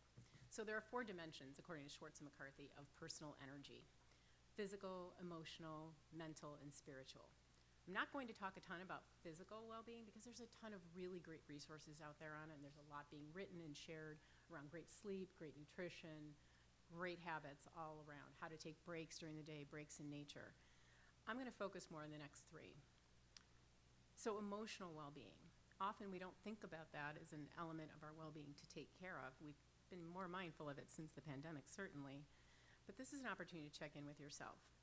There are a couple of strategies around your emotional well-being that might not come to the surface from our everyday interactions and our everyday knowledge. One is to adjust our perspective. Rosabeth Moss-Cantor is a famous strategy guru out of Harvard, and she talks about needing to cultivate the ability to both zoom in and zoom out. That means adjusting the toggle like you do on your camera, but adjusting that to frame and reframe your perspective on a given situation. When you're too far in the weeds, zoom out and take the long view. When you're too far up in the clouds and you're losing sight of some of the details, zoom back in. She also talks about it as something that's particularly important for women to do, because women tend to get mired in the weeds. We tend to be put in positions that are where we are rewarded for being in the weeds. And what we're losing in that is our ability in our mind space to be strategic. And we need our strategic, higher thinking, higher order minds now more than ever. So that's one strategy. Another couple strategies come from Julia Cameron, who's the author of a book called The Artist's Way, a book for recovering creatives. Anyone familiar with her work? Couple people, okay. She's got a couple strategies. One is to do morning pages, which is essentially a huge journal dump of all the noise and shit that's in your head, and getting it out so you can get a fresh start, clearing space in your brain. The second is to list your gratitudes. There's a wealth of research around how gratitudes and appreciation can really change your perspective in your own brain space. And we know that you can't be both creative and stressed at the same time, although we try so hard to do that. We spend our days being completely stressed and completely shut down and an amygdala hijack in a meeting, but we're supposed to do some creative problem solving here and come up with something cool and innovative, and it just doesn't work because our brains, my friends, are incredible tools, but they're just not made that way. They just aren't. Which leads me to the next space, which is mental well-being. So we all have our smartphones. We all move from meeting to meeting, as I mentioned earlier. So let's get back to how our brains work, and let's get back to the delusion of how we live our lives. We have the illusion and the delusion that we can truly very well multitask, but what we know from the research is we are not multitasking, we're switching. So we are switching channels constantly, and that has a drag on our brains. So when you arrive at the end of the day and you think, I didn't do that much, but I had all these meetings and all these different things, and I didn't get back to the thing that I said I was going to follow up with at 10 o'clock, it's because your brain has been switching so much, it's tired. You put it through a workout, and not recognizing that we need to recover from that and just notice it and notice when we're doing it to ourselves versus the times when we can say, how can I mitigate that a little bit? Very important.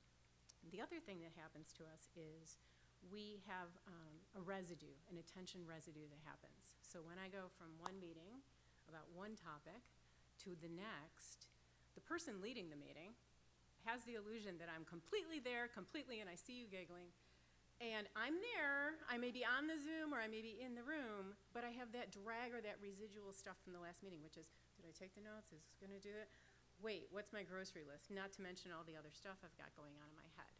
So of that hour meeting, I may be present for maybe 10 minutes of it, max. And what we also know from the attention research is that we're able to pay attention for like 65 seconds to 3 minutes. And it's shrinking. Anecdotally, we talk about it, we know it's shrinking. I will tell you that my client work, we shift and change the way we block time in the way we do breaks because we just can't do it. You can see the look in people's eyes and faces when we're like, I'm done. Stick a fork in. It's important to know about that. The other thing is we get interrupted. So we do it sometimes to ourselves, but we get the, you look at your phone for the quick text. You have a ping that happens on your Slack. That shreds your time in a given block of time. That's called time confetti. Bridget Schulte is an attention management researcher, and she's like, we don't realize that that block of time that looks like a solid block of perhaps focused or deep work isn't that at all. It's like a pile of confetti at our feet. So recognizing those things is a path to recognizing that what's happening is we're not managing our attention. We are in an attention age, in an attention economy. There is value in that. If we don't pay attention and check in with where our attention is going, someone else is grabbing that, or it's just going into the waste pit. This is an opportunity as you're checking on your quiz to say, where am I at? What do I want to pay attention to? And I will tell you, I've used this quiz a number of times. I discovered it in that entrepreneurial well-being circle from Dr. Mandy Varley. She's like, here, take this. I'm like, oh my gosh, this was transformational because I could see at that time, and it's changed for me over time. I use it to check in. Where was I low and where did I need to recover? So what I noticed is when in my career that I am fulfilled in these areas and things are going well and I'm feeling flat in others, this just happened to me last year. I realized I'm doing some really great work that I really enjoy on one level, but this other part's kind of leaving me flat. I recognized I needed to find something that connected to that deeper meaning part of myself, which brings us to the next space, which is the spiritual space. We talk about meaning and purpose.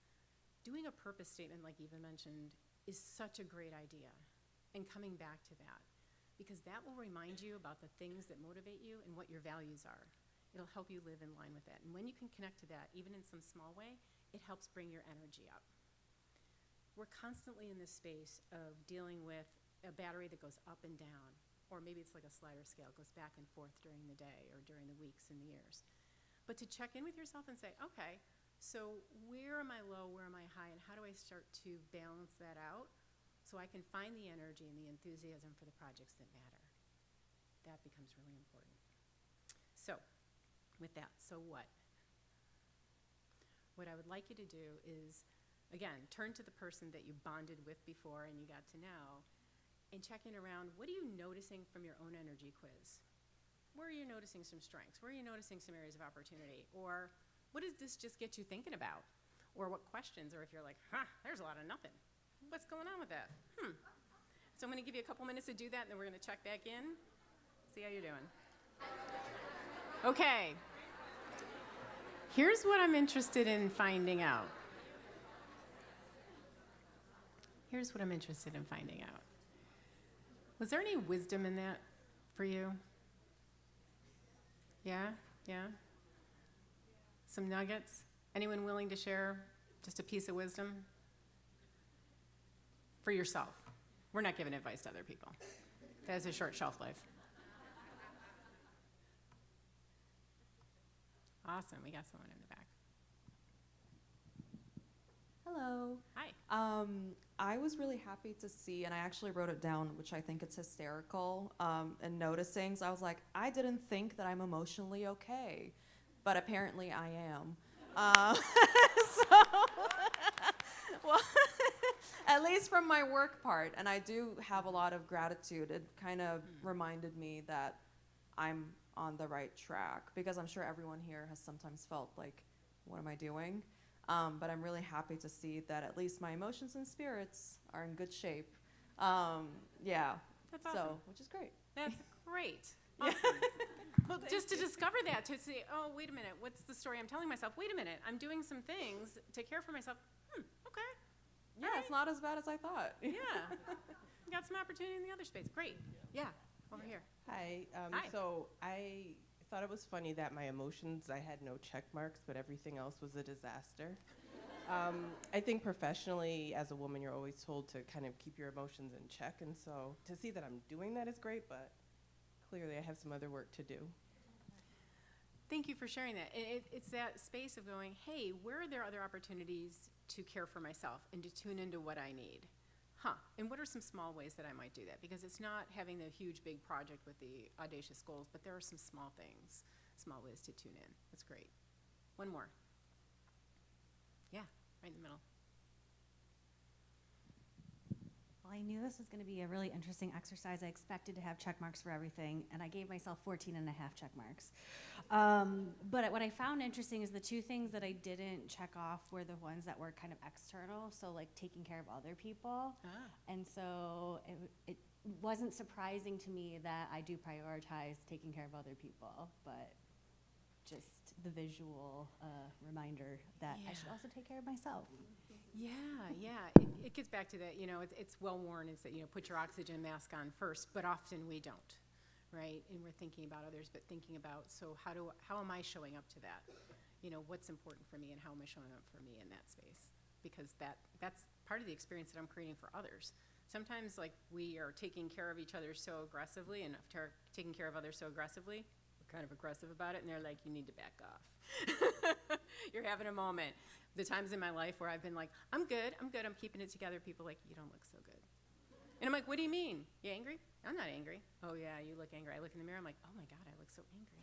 How did I not have any idea about that? I thought I was hiding it so well. Turns out I can't do that. Okay, so good. So what I would like you to do is I want you to give yourself the gift in there of one thing that you could choose. And I'm talking even tiny. I'm a huge fan of micro moves and micro moments. One thing that you might try, challenge, or even a question to ask yourself this week that will help you move into a higher energy space by balancing something out that's on your list, something to work on, something that is important for you. So pick that one thing. There's a little space on there to write it down. And I'm a big, firm believer in once you write it down, you can start to make it real, and you can claim it. And be specific. It could be a small thing such as, call my friend Joan. She's energizing to me. I like having wine with her. I want everybody to stand up. You can leave your stuff behind. All you need is your beautiful self, your body. We're gonna move around. Gonna have a little different mingle. Okay, I know. So move the backpacks and stuff. We can't have anybody tripping. That can't be part of the health and safety situation here at RIT today. I'm told it's not in the budget. All right, good. You're gonna be moving around. Yeah, you can take your drinks with you. I want you to be comfortable. Okay, so I'm gonna have you have an opportunity to meet 3 people that you haven't talked to today. You're gonna say, hey, hi, how you doing? I'm Sue, and here's my one thing, because part of naming it is also claiming it. And it's safe because you may never see some of these people again, okay? So we're about creating a space in which you can kind of walk before you run. Okay, so we're gonna switch 3 times, but you gotta listen to me, and I know you're all excited to talk, so you're gonna hear me like yell or clap or something crazy. So we're gonna switch partners 3 times. You're gonna have the same conversation 3 times. It's gonna you're gonna partner up with somebody, have that conversation, then we're gonna switch. I will call time when it's time to switch, all right? So you're gonna find somebody because your hand is up when you don't have a partner. So none of you have a partner, put your hand up really high, really high. I don't have a partner. Okay, and as soon as you find a partner, you're locking eyes with that person.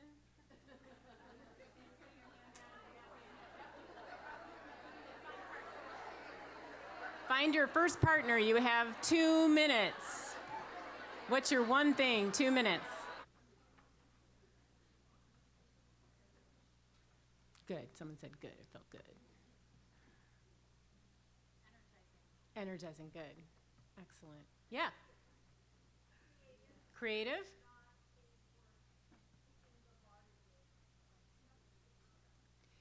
Yeah, so that space to actually reflect, think, and this space was very much designed to do that for you, where it's not about those other things. And so look at what happens. So look what can surface when that happens. Great, one more.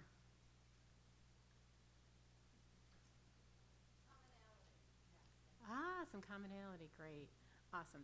So just quickly, I want a show of hands for anything. I want to see some strengths, because we talked a little bit about strengths earlier. But as for your mix and mingles today, if you're like, hey, I'm low in this area, I want you to pay attention to who's got a hand that's high in the area that maybe you're not as high in. You could say, hey, what do you do? Tell me about that. Okay, who's nailing it in the physical? Oh, we've got some resources. Put them high. Come on. We've got some resources. Notice your resources out there. Great. Okay, emotional. Look at this. Okay, notice who they are, right? Mental. Oh, we got some needs. We got some needs. That's a lot on 3 people. I'm not sure that's fair. Spiritual. Look at that. Okay, so I want you to notice that the resources and the well are in the room. You're going to get your best nuggets and advice from the conversations that you're going to have throughout our morning here today. So I want to leave you with a couple of things. Did this exercise a number of times, but with a group toward the end of last year. And one of the CEOs that was in the room said, as a result of doing this, I'm realizing that I can no longer put off this vacation with my family that I've been putting off. I've been telling myself a story. So she took that vacation and she came back. She's like, you know what? That was incredibly energizing for me. First of all, to notice it, and the second, to just do it. I was sleepwalking. I hadn't paid attention to how long I'd put it off. So 1. The second is, back to my research with 145 innovation teams, where we found evidence of 2 important forms of play. Play as divergence and play as a form of flow, or that deep connection. What I love about qualitative research is really listening to stories. I love hearing people's stories and journeys. I loved hearing Eva's story. We all get something from our stories, so I encourage you to keep story sharing. But one of the most compelling stories I heard in my research was a gentleman who worked for a naval marine company, and he talked about riding his bike to work in a snowstorm for a special project they were working on. And they were working across every level in the organization, union, non-union, you name it. Very unusual for this organization. And he said, my wife said I was absolutely nuts.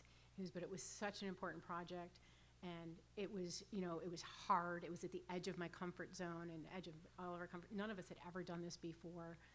He's like, it was one of the most satisfying experiences of my life. So I went there to interview 3 people, and I interviewed 10. They wanted me to talk to the entire team, even though I couldn't necessarily use all the interview research. Like, you got to talk to this guy, you got to talk to that guy. Can you stay an extra day? Because they had such a sense of connection and camaraderie around that pivotal innovation experience. It was incredible. Contrast that with a higher ed institution that I had talked to, where I interviewed a guy who talked about a meeting on a Saturday morning when he had a newborn baby, and you could feel the bitterness as he relayed the story about never getting that hour back. And that was 3 years later. Same amount of time, different experience. So what I want to leave you with is thinking about how you think about and notice. Where's your energy low? Where's it high? I want to leave you with this quote from Emily Nagoski. I don't know if any of you have read her work or heard her on podcasts. She's got a great book called Burnout, The Secret to Unlocking the Stress Cycle. She says, only by making sure we have as much energy coming in as we have going out can we all stay committed to the people, work, and the ideas we love. I want to urge you to remind yourself about the people, the work, and the ideas you love. We need you. You need you more than ever. Thank you for your time. Thank you, Sue. Give her a round of applause. Thank you for sharing your expertise, for leading us through this inspiring workshop. And I also want to thank you, Sue, for being a consistent thought leader in our community and sharing your insights with us. Again, one last round of applause for Sue Piotrowski. Okay, so we have worked hard. We have another break until 10:45. I have a bit of an introduction to our panel, so I hope we can be prompt because I really want to give them time to present to us. So enjoy your little break. So, question for the group. I'm very competitive. How many of us have met at least 2 new people today? Good, that's good, that's good. How many people have met 5 new people today? All right, we're getting there, we're getting there. All right. How many people have met 10 new people today? Oh, yes, a couple people in the back. So those are your resources. Ask them, how are you so social? I love it. There's actually something that I've been studying. People who are not only very comfortable meeting new folks, but retain their name, because for me that's, that you're asking too much. Okay, I recognize you, I'll say, oh, remind me, but retain their name, but are able to remember what you do or what you're passionate about, and then connect you to others. That's a superpower. If you do that, let's talk during lunch, because I want to learn how you do that. Excuse me. Great. So we're at the next portion of our program today. It is a panel of three amazing women, and I'm going to introduce them one at a time as they come up to the stage.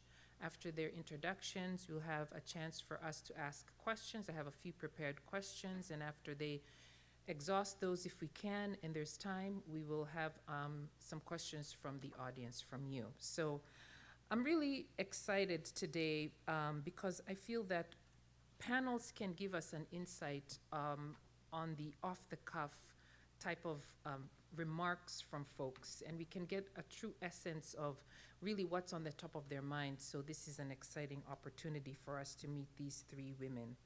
So today's panel, discussing from setback to strength, our theme, navigating adversity with resilience. I'd like to start by welcoming Milagros Concepcion to the stage. Let's give her a round of applause.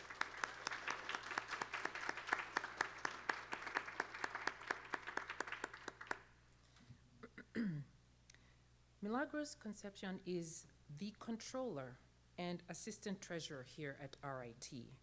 We are one of the largest private universities in the country with over $2 billion in assets.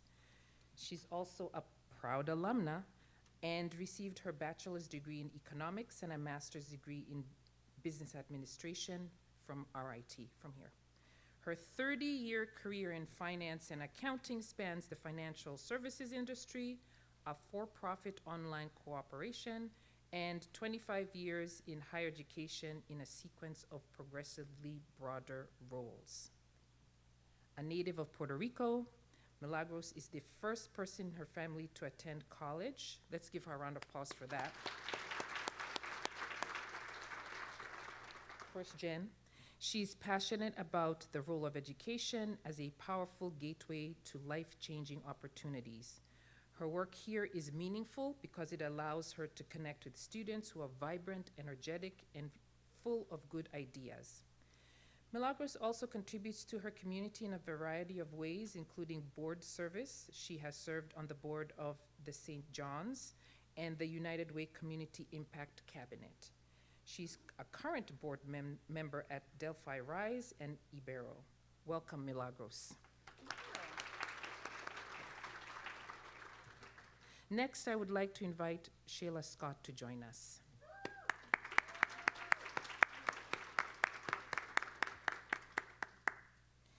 Shayla Scott is currently a senior manager at MMB & Co. She became a certified public accountant in 2018 and grew up in the city of Rochester, a graduate of the School of the Arts, where she was a creative writing major. Creative writing to certified public accountant. Interesting. Shayla attended RIT from 2012 to 2017 as a Rochester City Scholar, and she received her BS and MBA in accounting and is currently the chair of the Diversity, Equity, and Inclusion Committee at MMB & Co. Shayla currently serves as the committee chair for the New York Society of CPAs Career in the Accounting Profession. This program helps to spark interest in high school students about all the possible opportunities an accounting degree can create. Shayla is also a member of RIT's Saunders Accounting Advisory Board and a member of the Rochester Area Community Foundation's Professional Advisor Liaison Committee. Welcome, Shayla.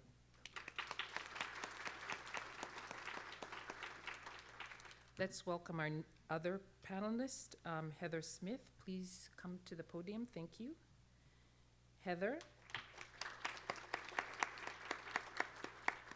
has over 3 decades of senior management experience encompassing inside sales, customer experience, and business process outsourcing.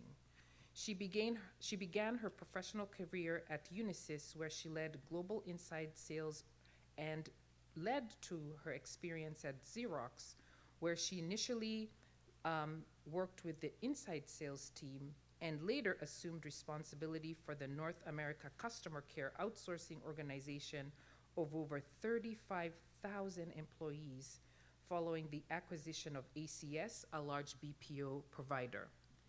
She most recently served as Vice President of Transformation and Customer Experience at Essilor prior to joining Velocity in August of 2020 as the Chief Operating Officer. She was appointed the CEO in spring of 2021 and purchased Velocity with her business partners in August of 2023. Under her leadership, Velocity was awarded the Top Workplace Award for 2023 and 2024, was named to the Top 100 in 2024, and made the Most Loved Workplace list for 2024. Amazing. I want to work for you.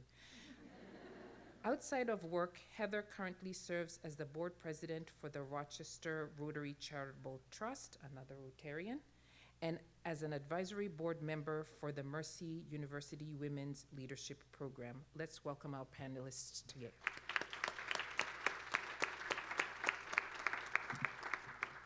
So, our first question is about pretty much our topic for today. Could you please tell us about a time in your career where you had to be resilient, and what was your strategy for pushing through? So, where do I start? I thought a lot about this question because I could pick a lot of examples, but I will tell you probably the worst event of my career ended up being the best. And after I had a long career at Unisys, I went to Xerox. We acquired an outsourcing company. The marriage of those two companies didn't work out so well, so they decided to spin it off. And I found myself with the newly formed company, and the CEO that came on board came to Rochester one day and decided he didn't like Rochester, so said, lay everybody off. So after having a very long career where many jobs that I had didn't exist until I was in them, all of a sudden I am on the street. And I was lost. Thanks to my wonderful sister-in-law here, Patty Phillips. She was a great counsel, because it was like I didn't even know what end was up. But what I realized once I got through the 4 stages of grieving was that it was the kick in the pants that I really needed. And we've talked a lot about this today, that as women, we kind of are not ourselves for a period of time, right? Because we're trying to be something that we aren't. We're trying to live in a man's world. Unisys was a mainframe and systems integration company, okay? I can tell you the number of meetings that I was in as an executive there that had more than one women, I could probably count on one hand, right? So you become, it becomes this, you almost become your career. It's more important than anything else. You have to prove yourself. And the same was when I went to Xerox. When I went to Xerox and I was interviewing there, I was interviewing with people that had been there for 35 years. And I'm thinking, ooh, is the host gonna reject the transplant, right? Because I'm coming in at an executive level. But then all of a sudden I have nothing. And I realized, wow, I had my priorities really screwed up. And decided that I was not gonna sweat the small stuff anymore. And I was gonna put my family first. I realized I really needed to get balance in my life. And it really changed my whole perspective when I went back to work. And it was, for me, it was more about how do I lift some of the women up that I work with? How do I give back to the greater community? How do I get more involved in outside organizations and spend more time with my family? And that career wasn't everything. It's yes, it brings the pay in and it pays the bills and that, but it can't be the end all to be all. It's just part of the equation. So it was my worst event ended up being the best thing that ever happened to me. Thank you. Anyone else? Sure. Please. Okay. You're on. So as you mentioned, I'm a certified public accountant. Specifically, I'm an auditor. So most of my job, I'm going out to clients, and especially starting off being relatively new, I'm meeting a lot of clients for the first time. And one of the most difficult things that I've had to encounter is some of the like microaggressions or just plain like prejudice I might find when I'm meeting someone for the first time. Sometimes it's subtle, you know, someone might not, they'll shake the entire team's hand, but then like won't shake my hand. Or sometimes it's, you know, directing all the questions to the man in the room. And then other times it's just blatant, like, I am not gonna talk to you. And I'm like, okay, you know, I'm just trying to do my job. And in all those instances, like, I still have to put my best foot forward and, like, do my job and provide the product that, you know, I'm there for. But also, I'm a person, so, like, I'm frustrated and angry and sad. But at the end of the day, I know I deserve to be in this room, and I'm doing my job. I'm certified, I have the expertise, like I have, you know, the degree. So I know I'm meant to be here and just trying to keep that in mind while also kind of dealing with some negative things, but, you know, just always moving forward. I think not necessarily an anecdote, but when I read the questions that were circulated, I was like, every person in this room can probably have examples of things that we are being asked this morning, and people probably have great stories, even better than our stories. So all of us have to be resilient on a daily basis.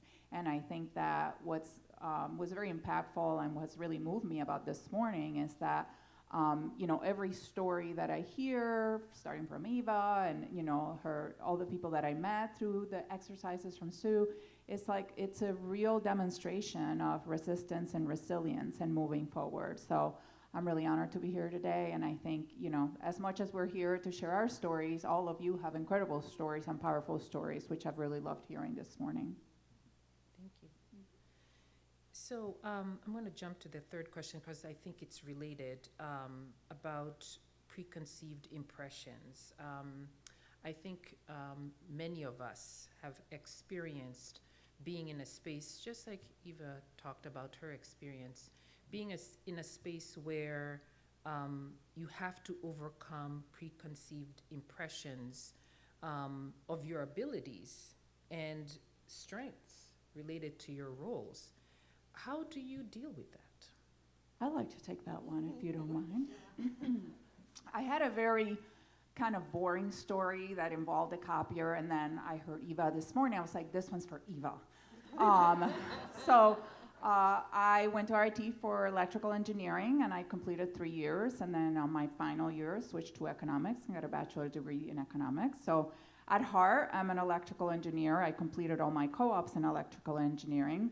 My first co-op was in a Puerto Rico power plant. My mom worked in the power plant, and she got me a job in the power plant, and they put us in a room with all my male counterparts. I was only 2 students in electrical engineering when I went to RIT that were female, and I was certainly the only woman of color.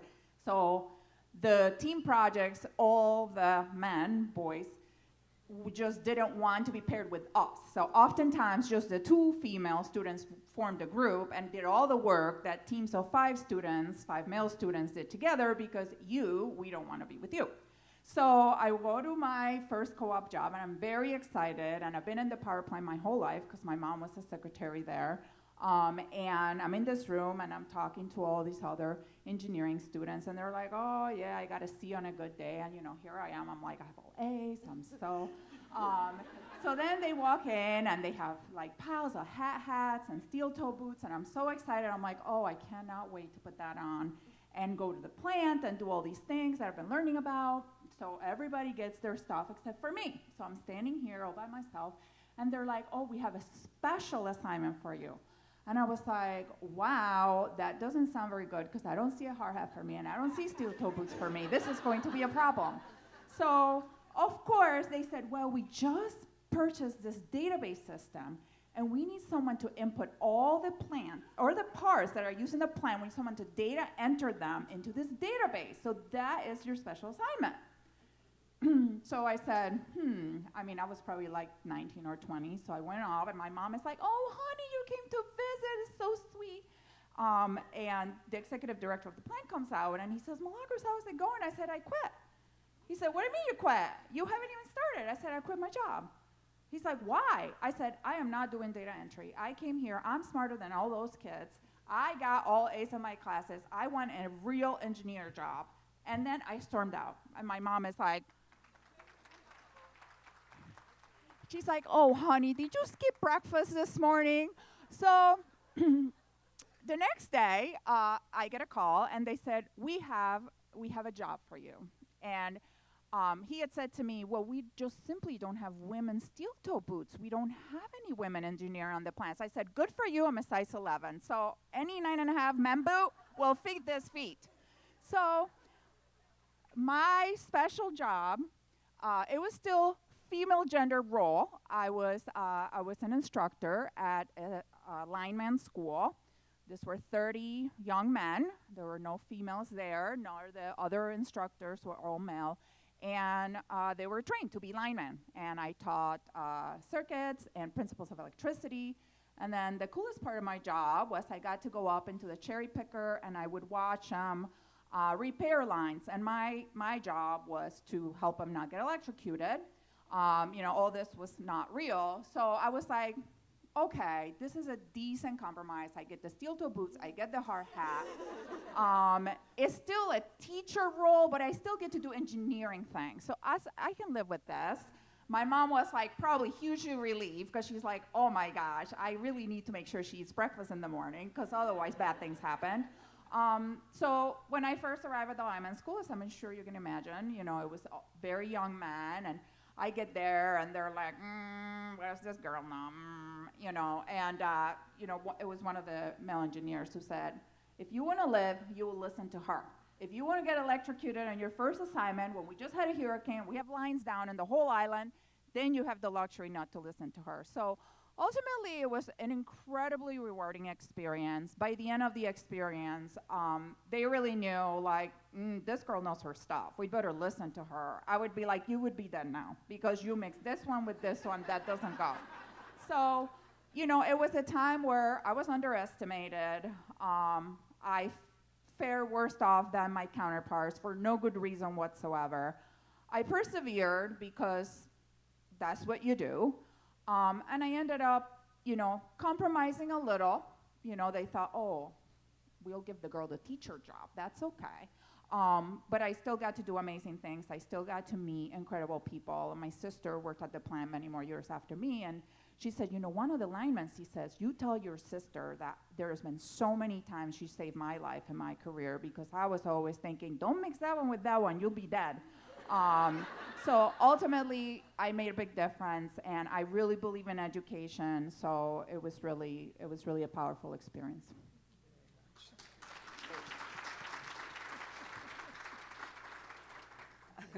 I have a story too.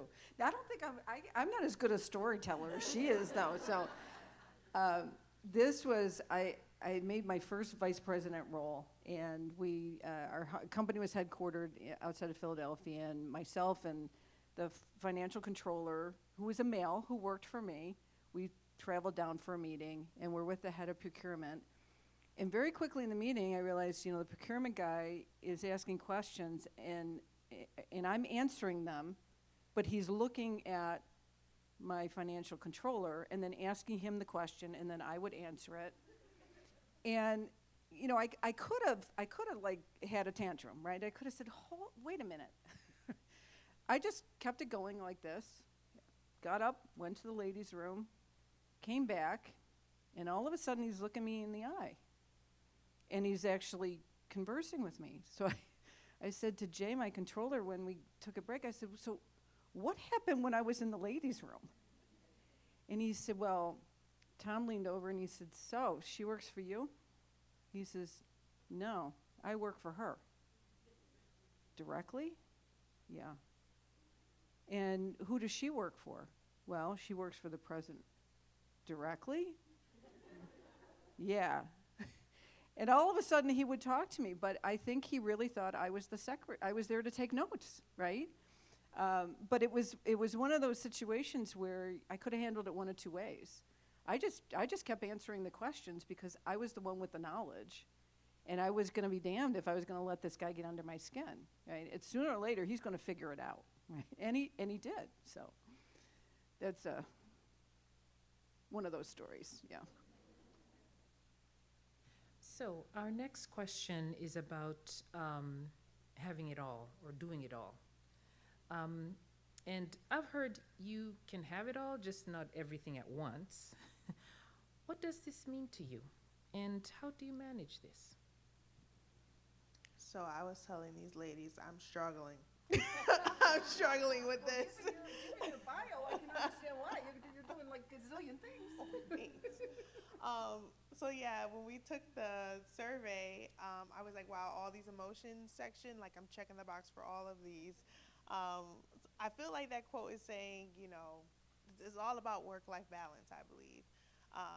I have a 2-year-old, so every moment I'm away, I just want to be there with her.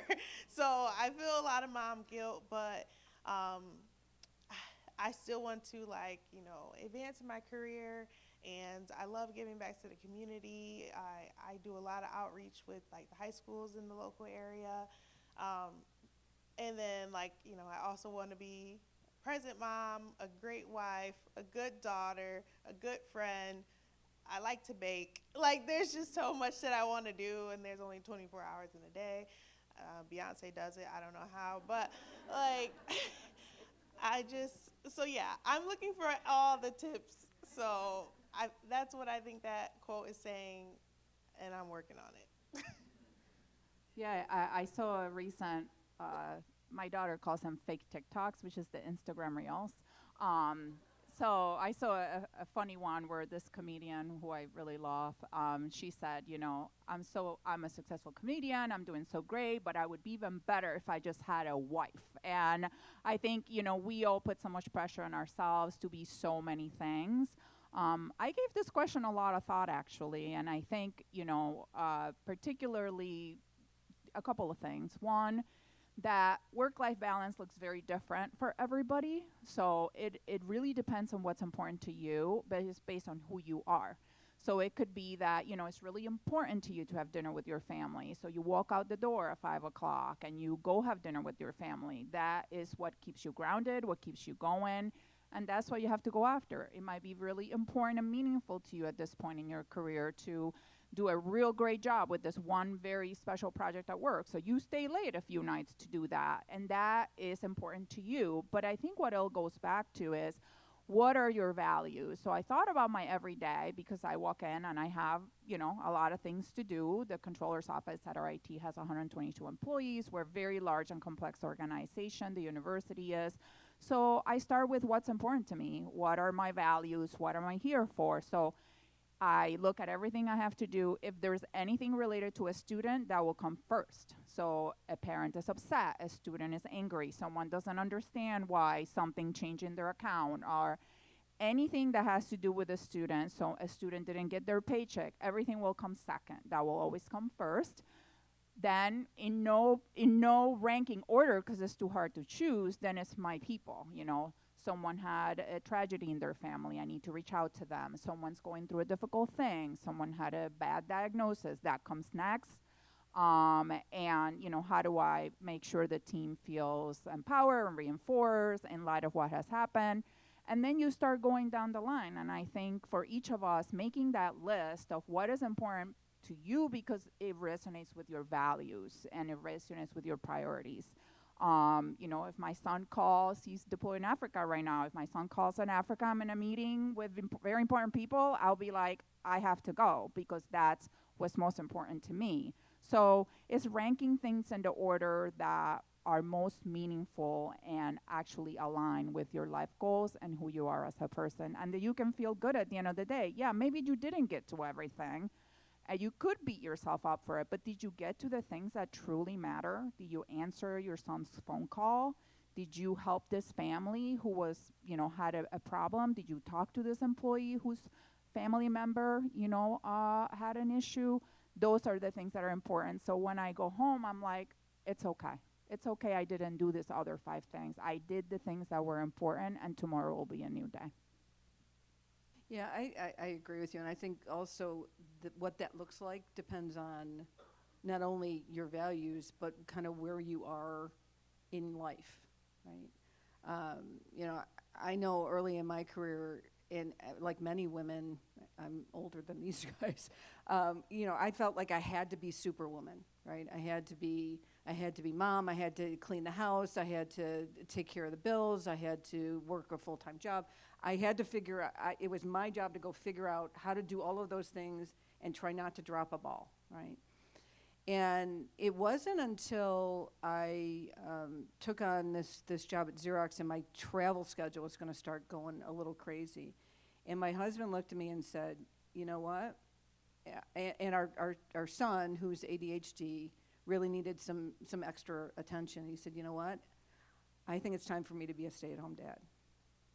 And your career is taking off. You're doing really well. This is the priority. Our son needs the attention, and I can take that load off of you because I can see how stressed you are trying to keep it all together. And I share that with you because we don't have to do it all. It's okay for us to ask our significant others to pull some of the weight, right? Even if they don't volunteer it, which I was lucky enough mine did, right? It's okay that those are partnerships, right? And there's extended support systems that we can lean on. You know, if it wasn't for my sister-in-law before my husband became a stay-at-home dad, my son probably would be homeless, right? I mean, I'd be traveling, and my husband was working evenings, and you have to really count on your support systems and figure out who can help you. But it's not a sign of failure to say, I need additional support because I do want to have it all. I do want to have a successful career. I do want to have children. I do want to have a marriage. And it can work, but sometimes you can't just sit in a vacuum and say, I have to go figure it out all on my own. It's okay to ask for help. Thank you. Our next question is about hindsight, which I think as we go, as you get older and you have years behind you, we can talk about it for a long time. If you could go back in time and give yourself some early career advice, what would it be? I think linking back to my story, is do not be afraid to pivot. When I decided, that I wasn't going to be an engineer and graduate with my engineering degree, even though I had put 3 years into it and taken all the most difficult classes, Calc 1 through 3, 4, physics, my mom said, oh my God, honey, you're just going to give up? And I was like, yeah, I really am. So, and I think it was the environment that I was working in, my experience in being an engineer at that time, being a female, being a Latina, this is before Rick Martin and J-Lo were popular, right? This is not like the cool time when we're like, oh, wow, they're cool. So I think, I pivoted with a great deal of guilt. And I went to Citibank and I had an accounting job and, and I continued to progress in the finance and accounting field. But as I go on in my career, I realize that pivoting is okay. It's okay to change. It's okay to change your mind. It's okay to do something different. Even if you put a great deal of effort into something, it's just as important to say, I'm going to tackle this, to say, I'm going to leave that behind, And that is a hard thing to do.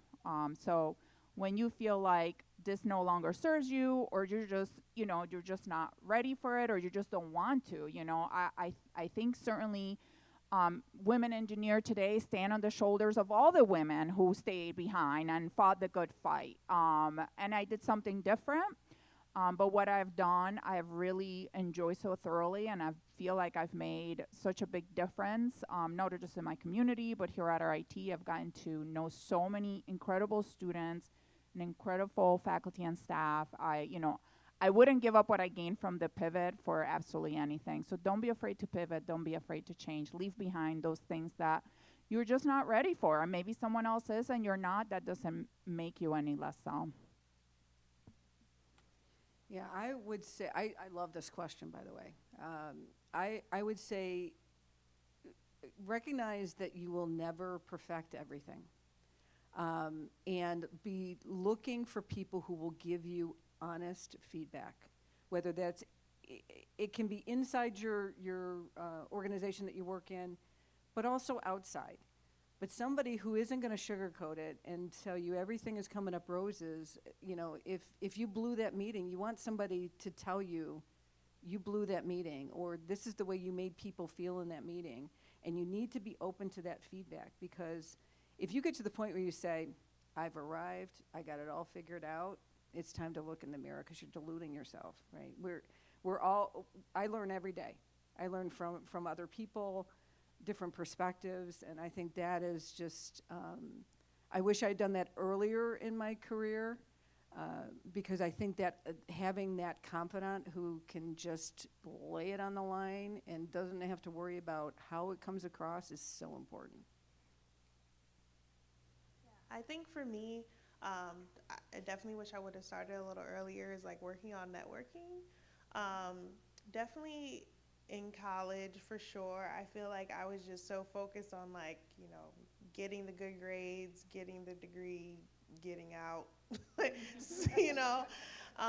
But I feel like there's just so many great opportunities on campus to, like, you know, network with my peers and also network with others in the industry too. So now I feel like I try to instill that in younger people, and that's why I'm always like, I always say yes every time they ask me to come speak at RIT. I just feel like, you know, getting those connections are super important, because you never know who you're going to meet. And also, like, having it be, like, more organic. Like, you know, I'm an accountant, so I feel like a lot of the networking is like, oh, let's go talk to some lawyers. And I'm like, oh, I don't, you know, I don't really want to do that. But when it's something that, like, I genuinely like to do, I feel like the conversations are way more organic. And then I'm like, oh, wait, I'm also an accountant. Like, in that conversation, kind of stirs up more interesting conversations, and, like, they're definitely more lasting. So yeah, I just feel like if I would have started working on my networking a little earlier, just to become more comfortable in doing it now. So. Our last question is, are there any tools or techniques you use to prepare yourself for a difficult conversation or meeting?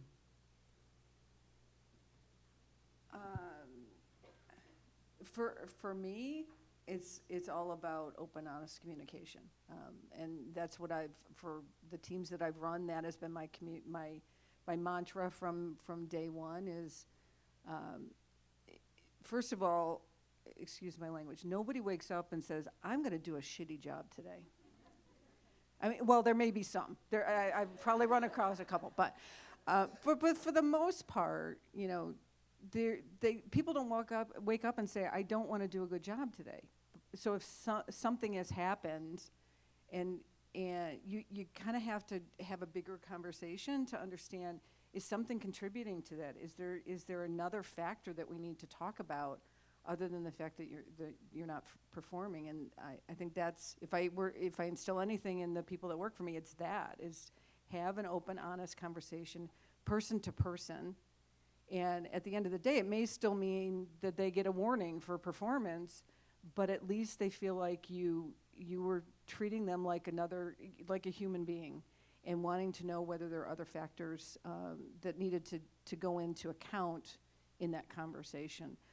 So it's really just about, I guess, being your authentic self and being open and honest, and creating a safe environment to have a conversation.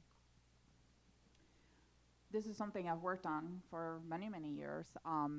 We are a service organization. We run payroll, we do accounts payable, we have the student account. So if someone needs to talk to me, they've already talked to a few people, and they're typically not very pleased or happy. It could be for a variety of reasons, right? Nobody, whoever they talked to couldn't understand, or they just weren't satisfied with the answer. So whenever someone says, you need to talk to this person, I almost look forward to it. And the reason I do is because I think, how can I think like this person? How can I truly empathize? How can I really put myself in their position? And how does that look like? So usually, the madder they are, the more intrigued I am of how I can really turn it around. Sometimes it goes really well. At the end, it's always a triumph. Even if the outcome is not what I would hope for, it's always good. Many, many times, and I would say most of the time, I can understand where they're coming from. sometimes, sometimes we didn't do a good job. Sometimes we screwed up. Sometimes we didn't listen. And I can make that right. I can make that right for them. I can ensure they have a good experience, they have good service, they have what they need. I can circle back with whoever spoke with them and kind of explain how they might have, felt as though they weren't getting good service. And then there is other times where I've had to really, just really stop the conversation. And I remember a particular time when I was talking to someone who was very, very, very, very upset. And they were very loudly speaking on the phone. And this is someone that I really cared for and that I had interacted with many, many times.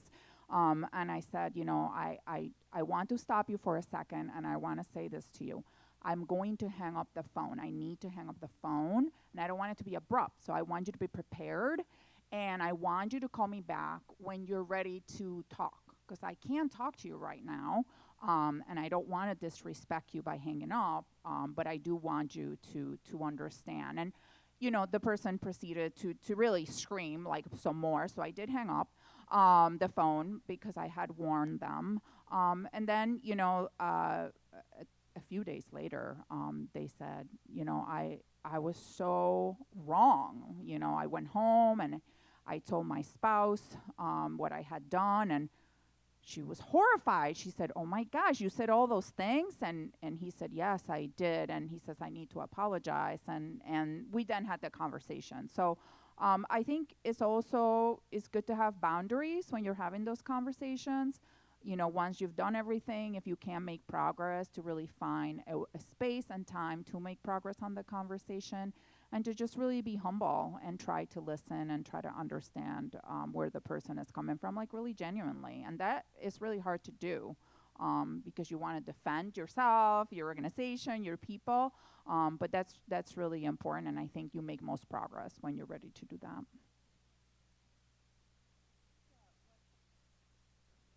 Hello. Okay.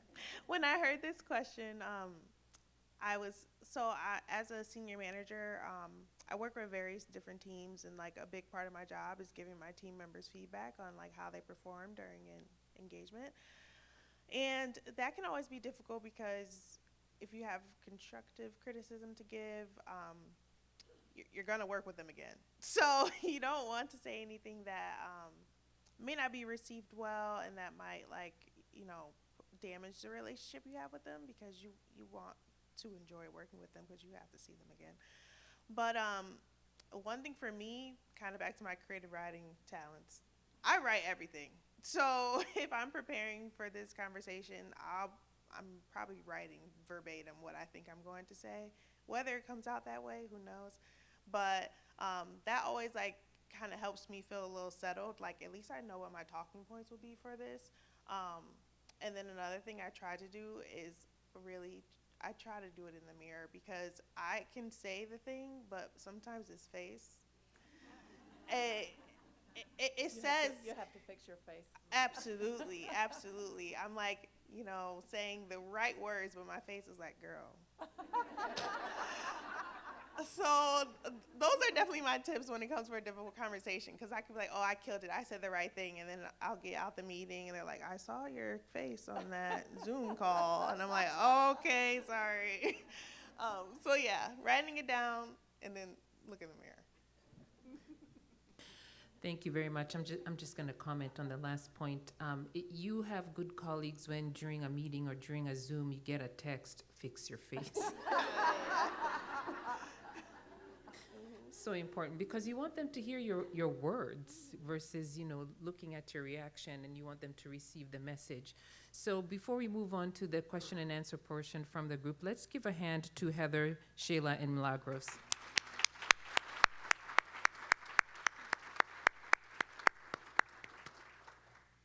We have 5 minutes. Maybe take 2 or 3 questions for the panel from the audience, and then we'll move forward.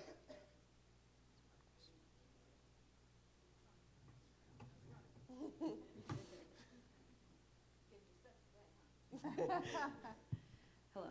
My question is for Heather. So in your story, you were talking about a position you held, and the guy was like, does she work for you? You know, that sort of thing. The gentleman who said, you know, oh, she works for this person. Oh, she directly works with this person. Did you find frustration in feeling like you still needed a male to validate that for you? I have a personal struggle with that in the kitchen, but I was frustrated that I still needed that sign off from a male for another male to be like, oh, okay, that's someone I can respect. Yes, of course. At the time, it was very frustrating. But I was more frustrated with the person that wouldn't look me in the eye than I was, right? Because, but I guess I sat back and said, you know, that's his problem. It's not mine. I deserve to be in the job that I'm in. I was promoted for a reason. I have the intelligence to be in this role. And if he's so small-minded, he can't get over it, that's his problem, not mine. I'm also a firm believer that we all get what we deserve ultimately in this world, right? A quick story, when I was first starting out, I was first manager, I worked for a guy, and this was this was a customer service organization, and the director, he walked out on the floor where all the cubes were with all the customers, and actually said out loud, any monkey can do this job. And I realized, wow, I just realized what my job is now. It's to make sure he never comes out on this floor ever again. But I also said, we all get what we deserve in this world. And a year later, he was no longer with that company, right? Because things catch up to you. But yeah, it is frustrating, but I try to just let that stuff roll off of me because it's his problem, not mine. Yeah.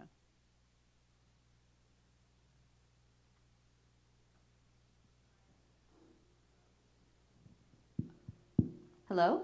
There we go. Thank you. I actually have a question for the panel, for everybody, and thank you again for presenting today. One of the questions was, what advice would you give to your younger self? My question is, what advice would you give for your future self in your careers and something to remind you of where you want to be in the future? Thank you.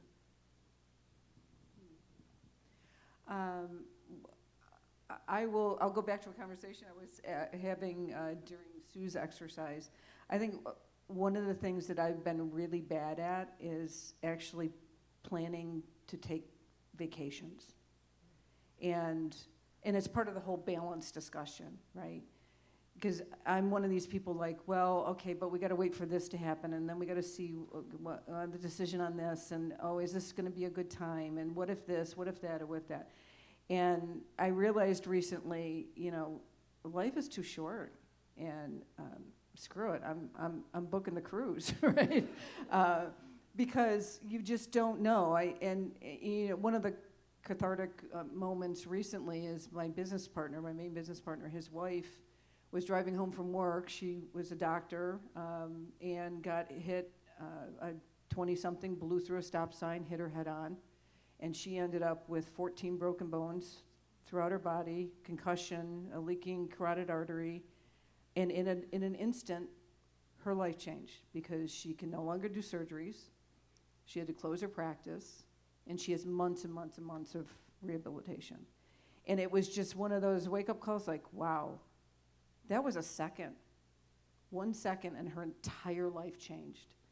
And what are the things that we're putting on hold because it'll be better if we do it next month or next quarter, or we need to live for now. I think something that I've been thinking about, in this stage of my career is, choose the places you want to be in. So don't fall into things without making a conscious choice. And sometimes, something might appear very alluring or very desirable, or maybe it's the very logical thing, but it's being intentional about, how do I feel about that? Does this align with my value system? Does this serve me? And do I choose to be where I am? And every day, I make the choice. Every day that I drive here, I make the choice to be here. And the people who are from the controller's office know that I always say, if you didn't come in here today thinking about the students, let's shut all the lights off, go home, and close the entire place. Like, it's not even worth being here.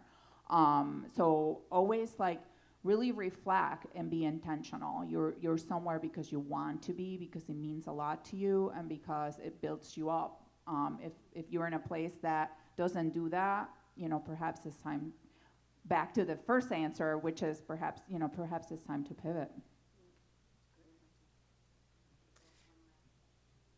I think we are at time, and I would like folks to get a break. So if you do have questions for our panelists, maybe catch them during the break. But let's give them one round of applause and thank them for their insights. So we do have a break. Please come back by 11:45 for our final speaker. Enjoy. And I'm very excited to introduce Melanie Kerr. This will prove, I think, to be an exciting workshop. We already have our items on the table. I can't wait to see what we're going to make together. And the name of her workshop is Fermenting Strength: Patience, Adaptability, and Resilience of Women Entrepreneurs. So, Chef Melanie is a graduate of the Rochester Institute of Technology with a Hospitality and Restaurant Management Bachelor of Science degree in 2012. She's also a graduate of the Le Cordon Bleu Culinary Institute with a Diploma of Culinary Arts. She graduated in 2013. In her 20 years of culinary experience, Chef Melanie has successfully planned and executed numerous events, parties, weddings, and community events. She has been a featured chef on the Food Network's Chopped, one of my favorite shows, winner of the very local show, Played It Baltimore, Delmarva Live News, and a number of news outlets, WBAL TV 11 News and WJZ 13 News. She has also been an event chef for Coachella Music Festival, serving over 90,000 meals. Amazing. In 2021, Chef Melanie left her full-time job as executive chef at Baltimore's non-for-profit organization to pursue Chauncey's as a full-time career. Chauncey's is Baltimore's leading boutique catering and event planning company and offers catering, event planning, in-home culinary classes, and spice blends. Under Melanie's leadership, Chauncey's has received the Mayor's Business Recognition Award for their work with local farmers, nonprofits, community, and youth organizations in Baltimore City. Please welcome Melanie Kerr.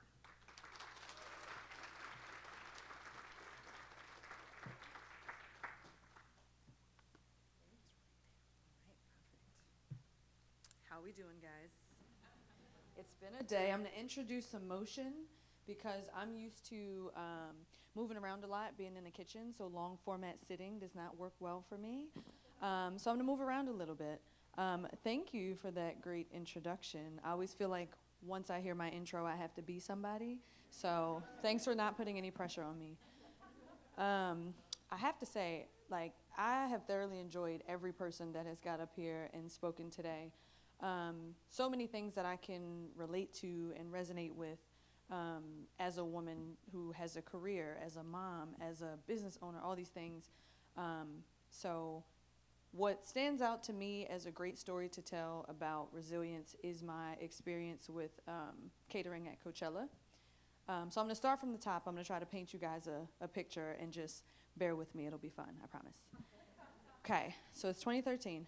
I'm just about to finish culinary school. Myself and three of my friends, Julian, Nick, and Stephanie, we came across this really interesting opportunity. There was a chef who had also graduated Le Cordon Bleu who was looking for event chefs for Coachella. He needed about 200 and some chefs to show up and do this, and there were 4 separate food installations. So there was one that was a fine dining sort of thing, tablecloths, you go in, sit down, there's china. There was a burrito and taco stand. There was a quick casual concept, fries, things like that. And then there was a liquid nitrogen frozen banana stand. So the gamut on like all the different things. So my friends and I, we were like, you know what, let's do it. We rented a van, we got a blow up air mattress that we like put the seats down and somehow jammed in the back for all 4 of us. We parked it on the dirt, and we showed up late, first of all. So we were supposed to get there around like 6 p.m. We got there at about 9. And we kind of came in all stupid, and everybody's meeting. And so chef was like, here's what we're doing, here's how we're gonna do it. 4 a.m. I expect to see everybody back. So we were like, great. So we go, we stay up all night because it's Coachella. We didn't go to sleep, you know, before we had to do all this work.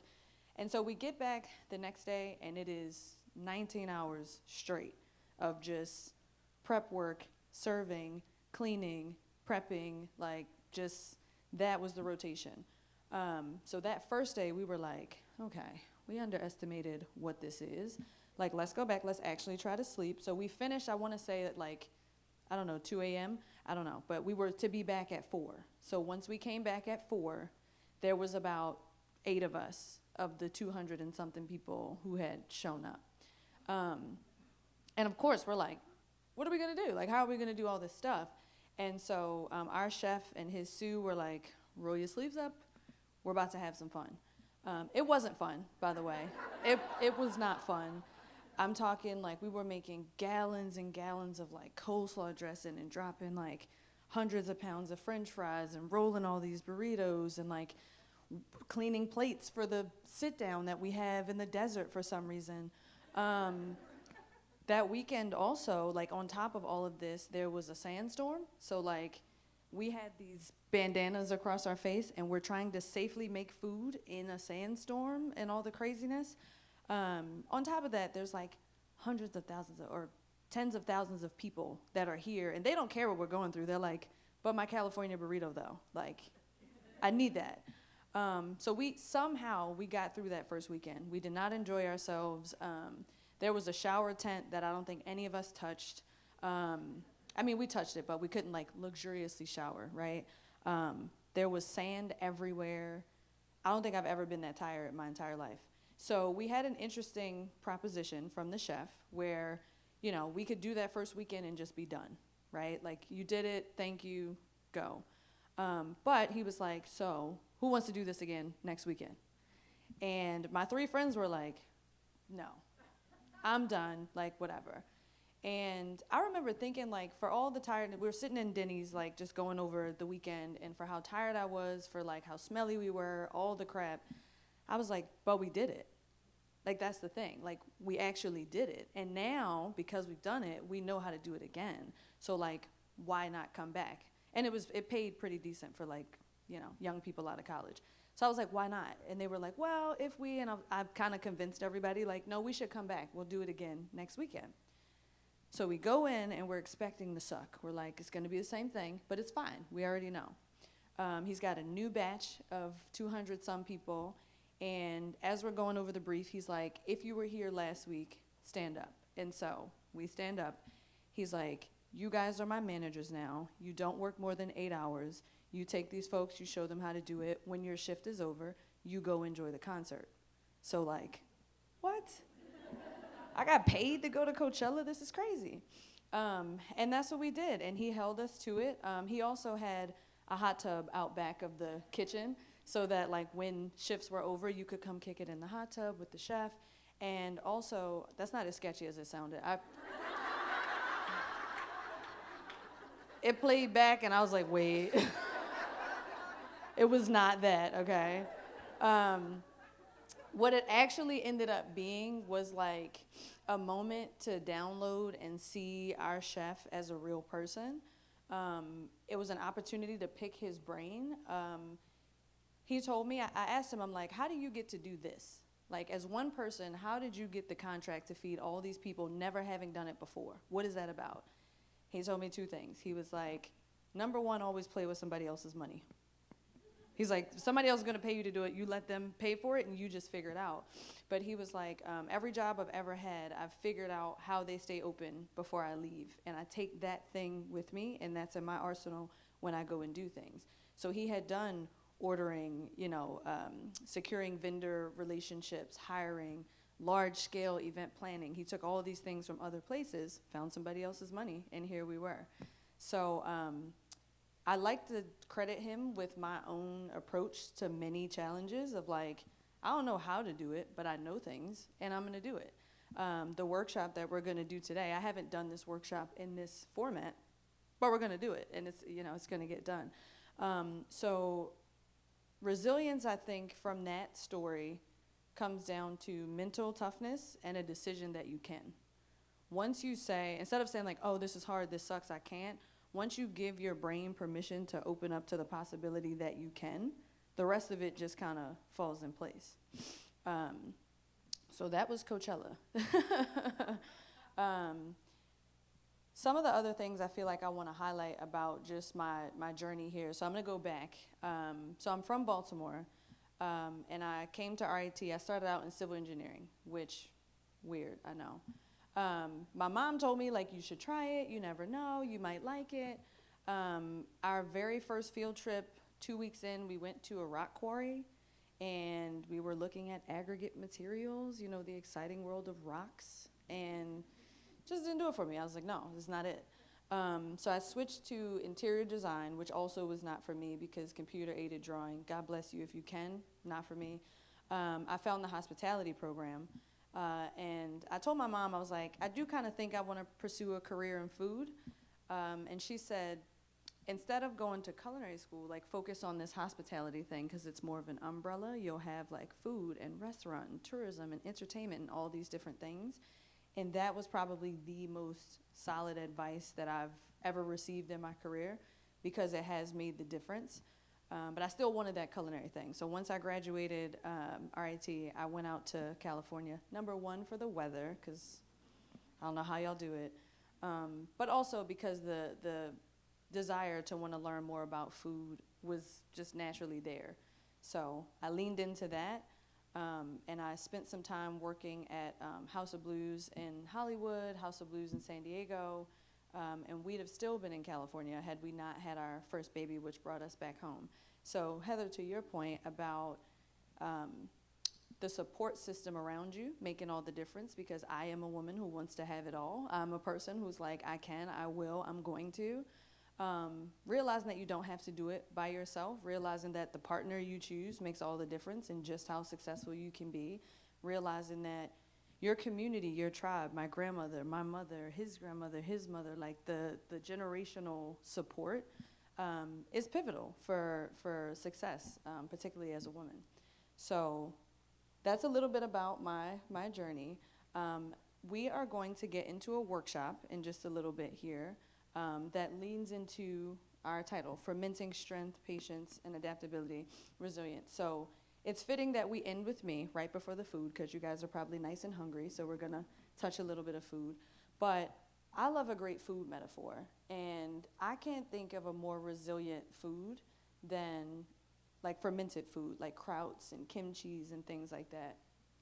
I think that fermented food is so much like entrepreneurship and being a female entrepreneur, because there are so many abrasive things that you come up against, whether it's your imposter syndrome, if it's, you know, being in a male-dominated space. And people rarely believe, but the kitchen, while it's typically thought to be dominated by women in the home, professionally is male-dominated.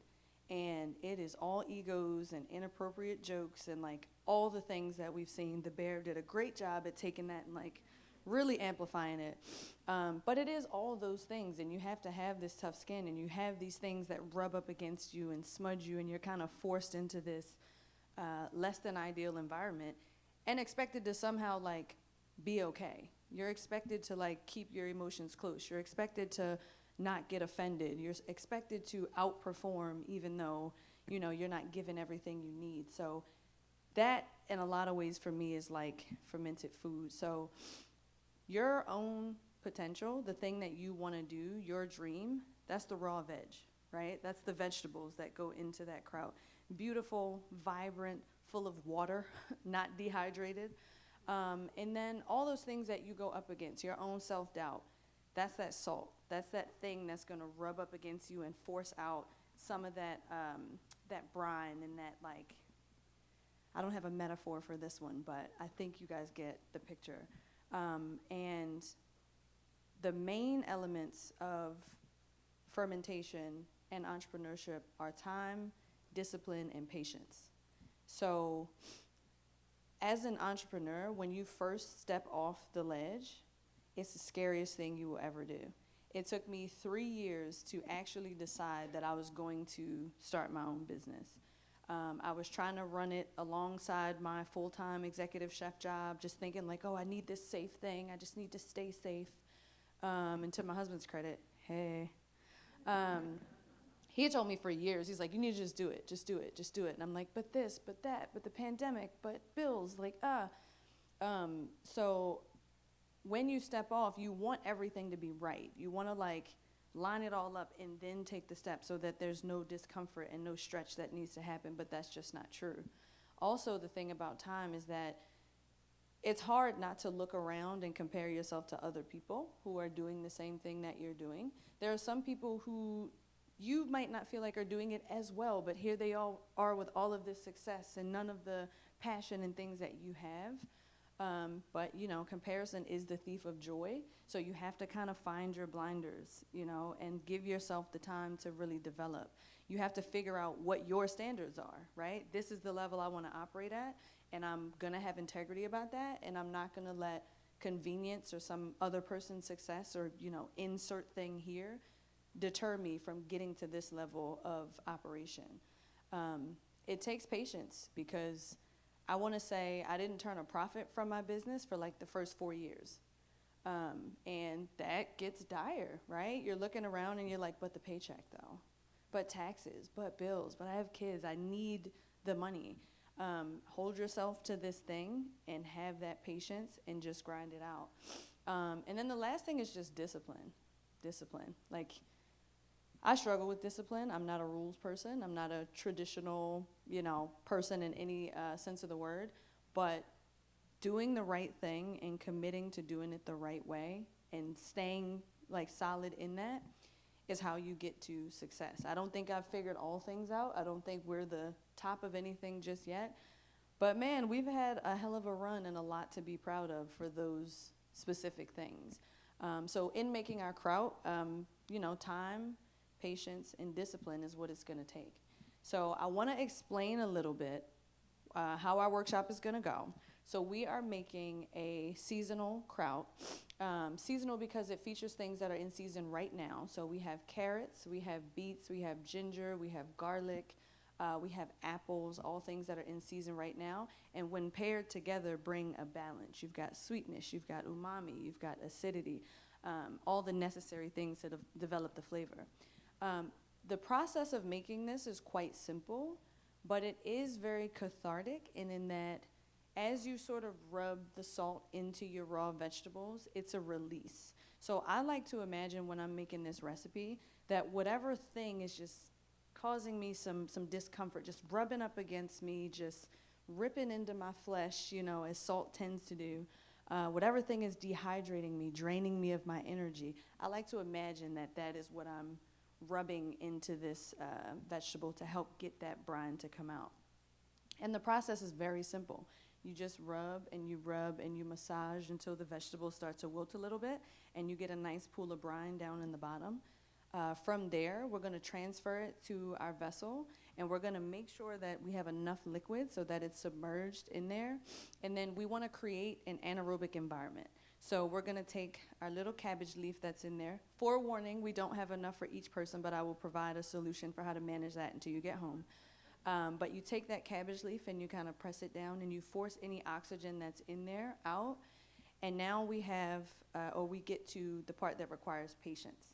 So you're going to take this thing home, you're going to set it on the counter, you're going to cover it loosely, and for 5 to 7 days, you're going to just come back to it, and you're going to press down that little cabbage leaf to press out any air, and you're going to leave it. You're going to let it do its thing. On the 5th day, you'll taste it. You'll see if it's to your liking. If not, you can let it go for a few more days. But you will notice on the 5th day that that thing that we have is so much more beautiful and complex and deep and vast. It's going to be a vibrant, beautiful color, all because we had time, patience and discipline enough to see it to the end. So, yeah, there we are. Okay, so I think now is a good time to get started. So if you want to like maybe stand up, anything that you have in front of you, your papers and all that good stuff, go ahead and tuck that stuff out of the way.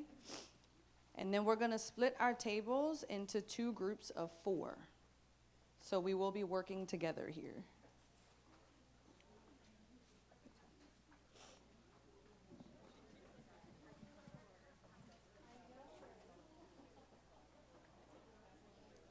And feel free to stand if you need to get some motion into your legs. You are welcome to sit, but it does give you better leverage if you stand.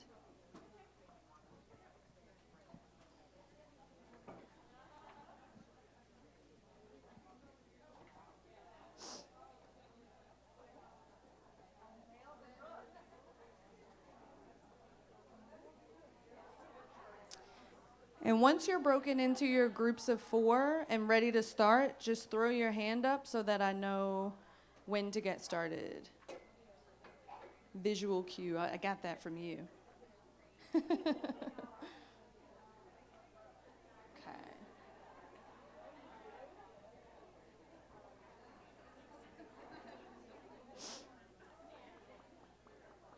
Looking for those hands. Visual cue to let me know we're ready to go. Good here. Good here. Good here. They're getting gloves on. That means they're good. Awesome, awesome. So what you guys can do, the bowl that you have, go ahead and take all of your ingredients out. So there should be a pair of gloves for each person. Let's first start by sliding our gloves on.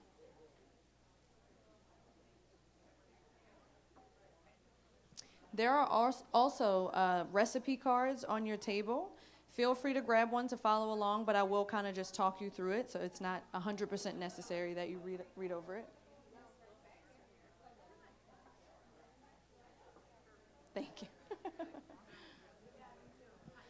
All right, and then once everyone at your table has their gloves on, we're going to add all of our fruits and vegetables to the bowl. So that's every bag except your salt.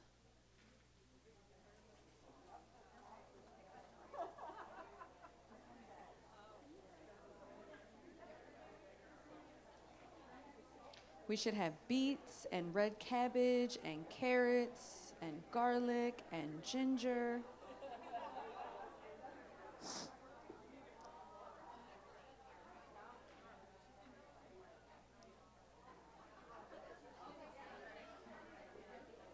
Yep, go ahead and dump it in. There's no particular order.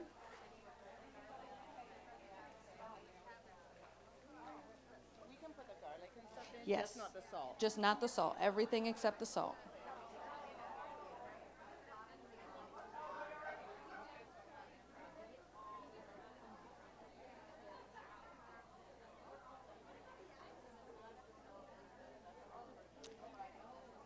Okay, do we have all of our veggies in? All right, perfect, perfect.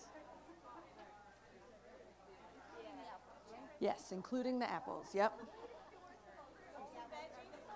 All the veggies, yep. Veggies and the apples, garlic, everything right in. Except the salt, yep. That is 4 liter. Okay. Sorry, the cabbage leaf does not go in. Thank you for the clarifying question. All right. So now that we have all of our fruits and vegetables in the bowl, we can add our salt, okay? So when we add the salt, the next step of this is going to be to use our hands, and we're going to massage that salt into the vegetables. It's important that as you're massaging, you're also applying pressure and pushing those granules of salt up against the flesh of your fruits and vegetables, and we're going to continue that. I want each person to get their hands into the bowl. So as you're doing this, just make sure you're pushing, like add some abrasion to it. Yep. So our next step is going to be to take the 4 mason jars that you have, and we're going to fill each of them with our newly wilted vegetables, and then we will pour that liquid in, and we will press the vegetables down so that they are submerged in the liquid.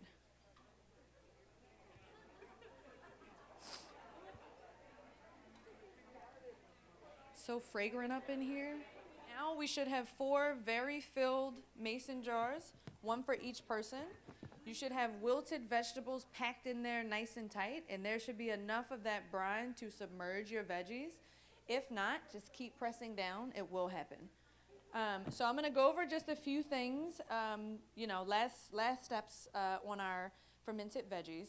So circling back to the cabbage leaf circle, typically we'll have 1 per person, but we only have the 1. Whoever in your group gets the cabbage leaf, you're going to take that and you're going to put it on top of your veggies and you'll press it down. And then you will take your mason jar lid and you will loosely tie that on. The reason you want to do it loosely is because this will off-gas or oxygen will escape the longer that it sets, and it needs somewhere to go. So you don't want to screw it all the way down because it will explode. So, very important note, do not fully screw that thing down.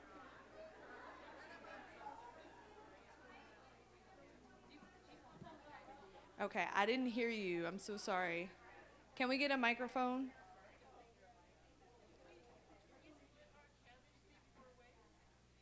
It wouldn't be as effective. Will this make it home if you stay for lunch and then live another half hour away from there? Yes, it will.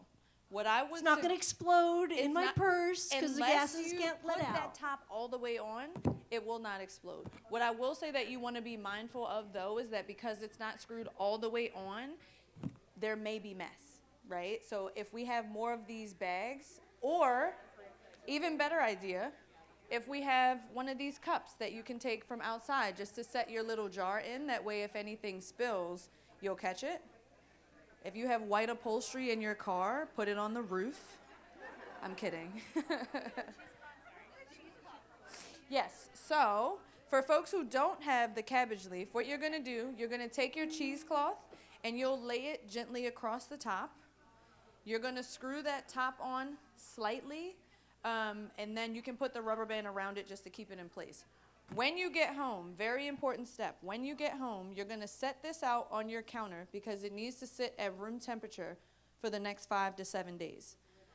Take the lid off, correct, and you're going to want to put something on the top of the surface to weigh it down. So typically I have like little sauce containers from restaurants or something that you can put water in and just sit it on the top to weight it and keep it in.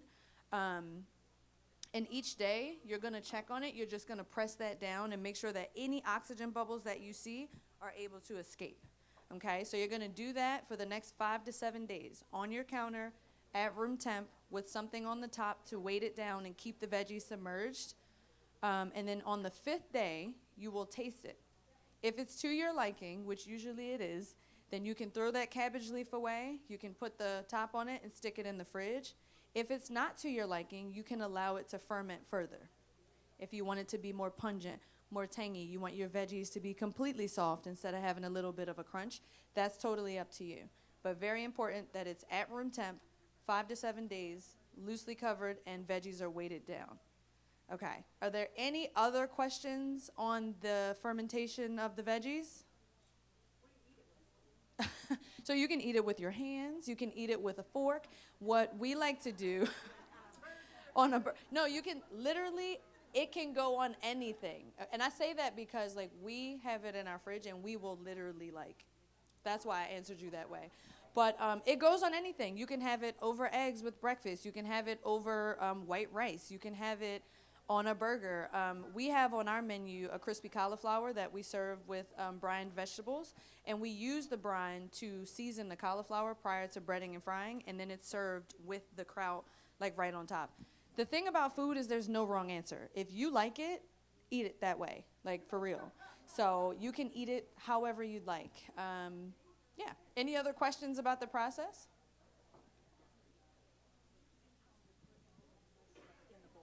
Okay, so all of your waste, all the plastic baggies, all your gloves, tuck all that stuff right into the bowl so we can make cleanup a little bit easier. And then I do believe I'm standing in between us and lunch. So I want to thank you guys for your time. Thank you for trusting me to get your hands dirty. I hope that you guys enjoy your kraut. Just want to say one more time, do not screw that top all the way on, okay? We will not have any beet red explosions on my watch, okay? All right, thank you guys. Okay, thank you, great, that was fun. Steal my little cards. Super funny, I said none of this. Thank you, thank you, thank you. Okay, so like Chef Melanie said, it's lunch hour, but before we get to that point, have you put in your little ticket to win the basket? So it's coming around. Here's the basket, but there's the basket where you put in your entry. It's coming around, so raise your hand if you'd like someone to come around and get it. Because we're going to do the drawing in 30 seconds.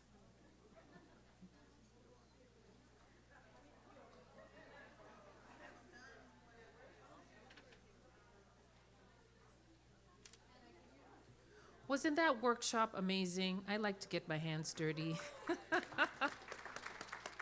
And then leave and have something to enjoy at home. Okay, there's some over here to my right. All right. It smells really good in here. Maybe I'm just really hungry. All right. Okay. Any more? We good? One more? Okay. Oh, there's one right here in front of us.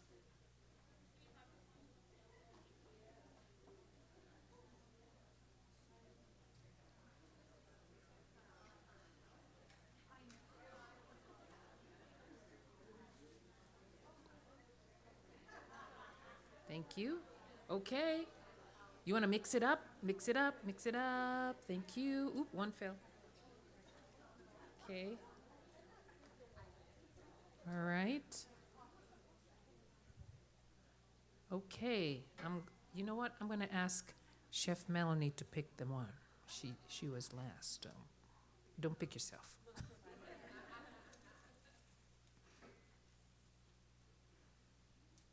Thank you. Amanda Zeloff? Zuloff, sorry. Zuloff. Come up.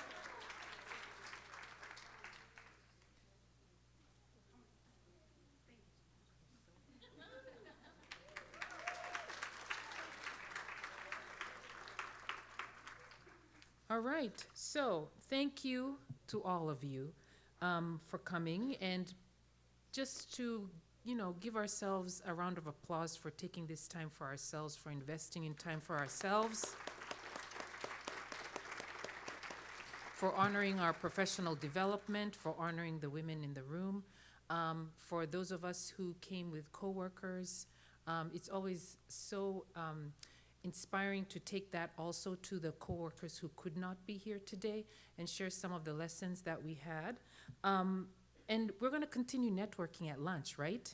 So this concludes the formal portion of our 15th annual Power Your Potential Women's Leadership Conference. For that 15, I think we really do need to give a round of applause.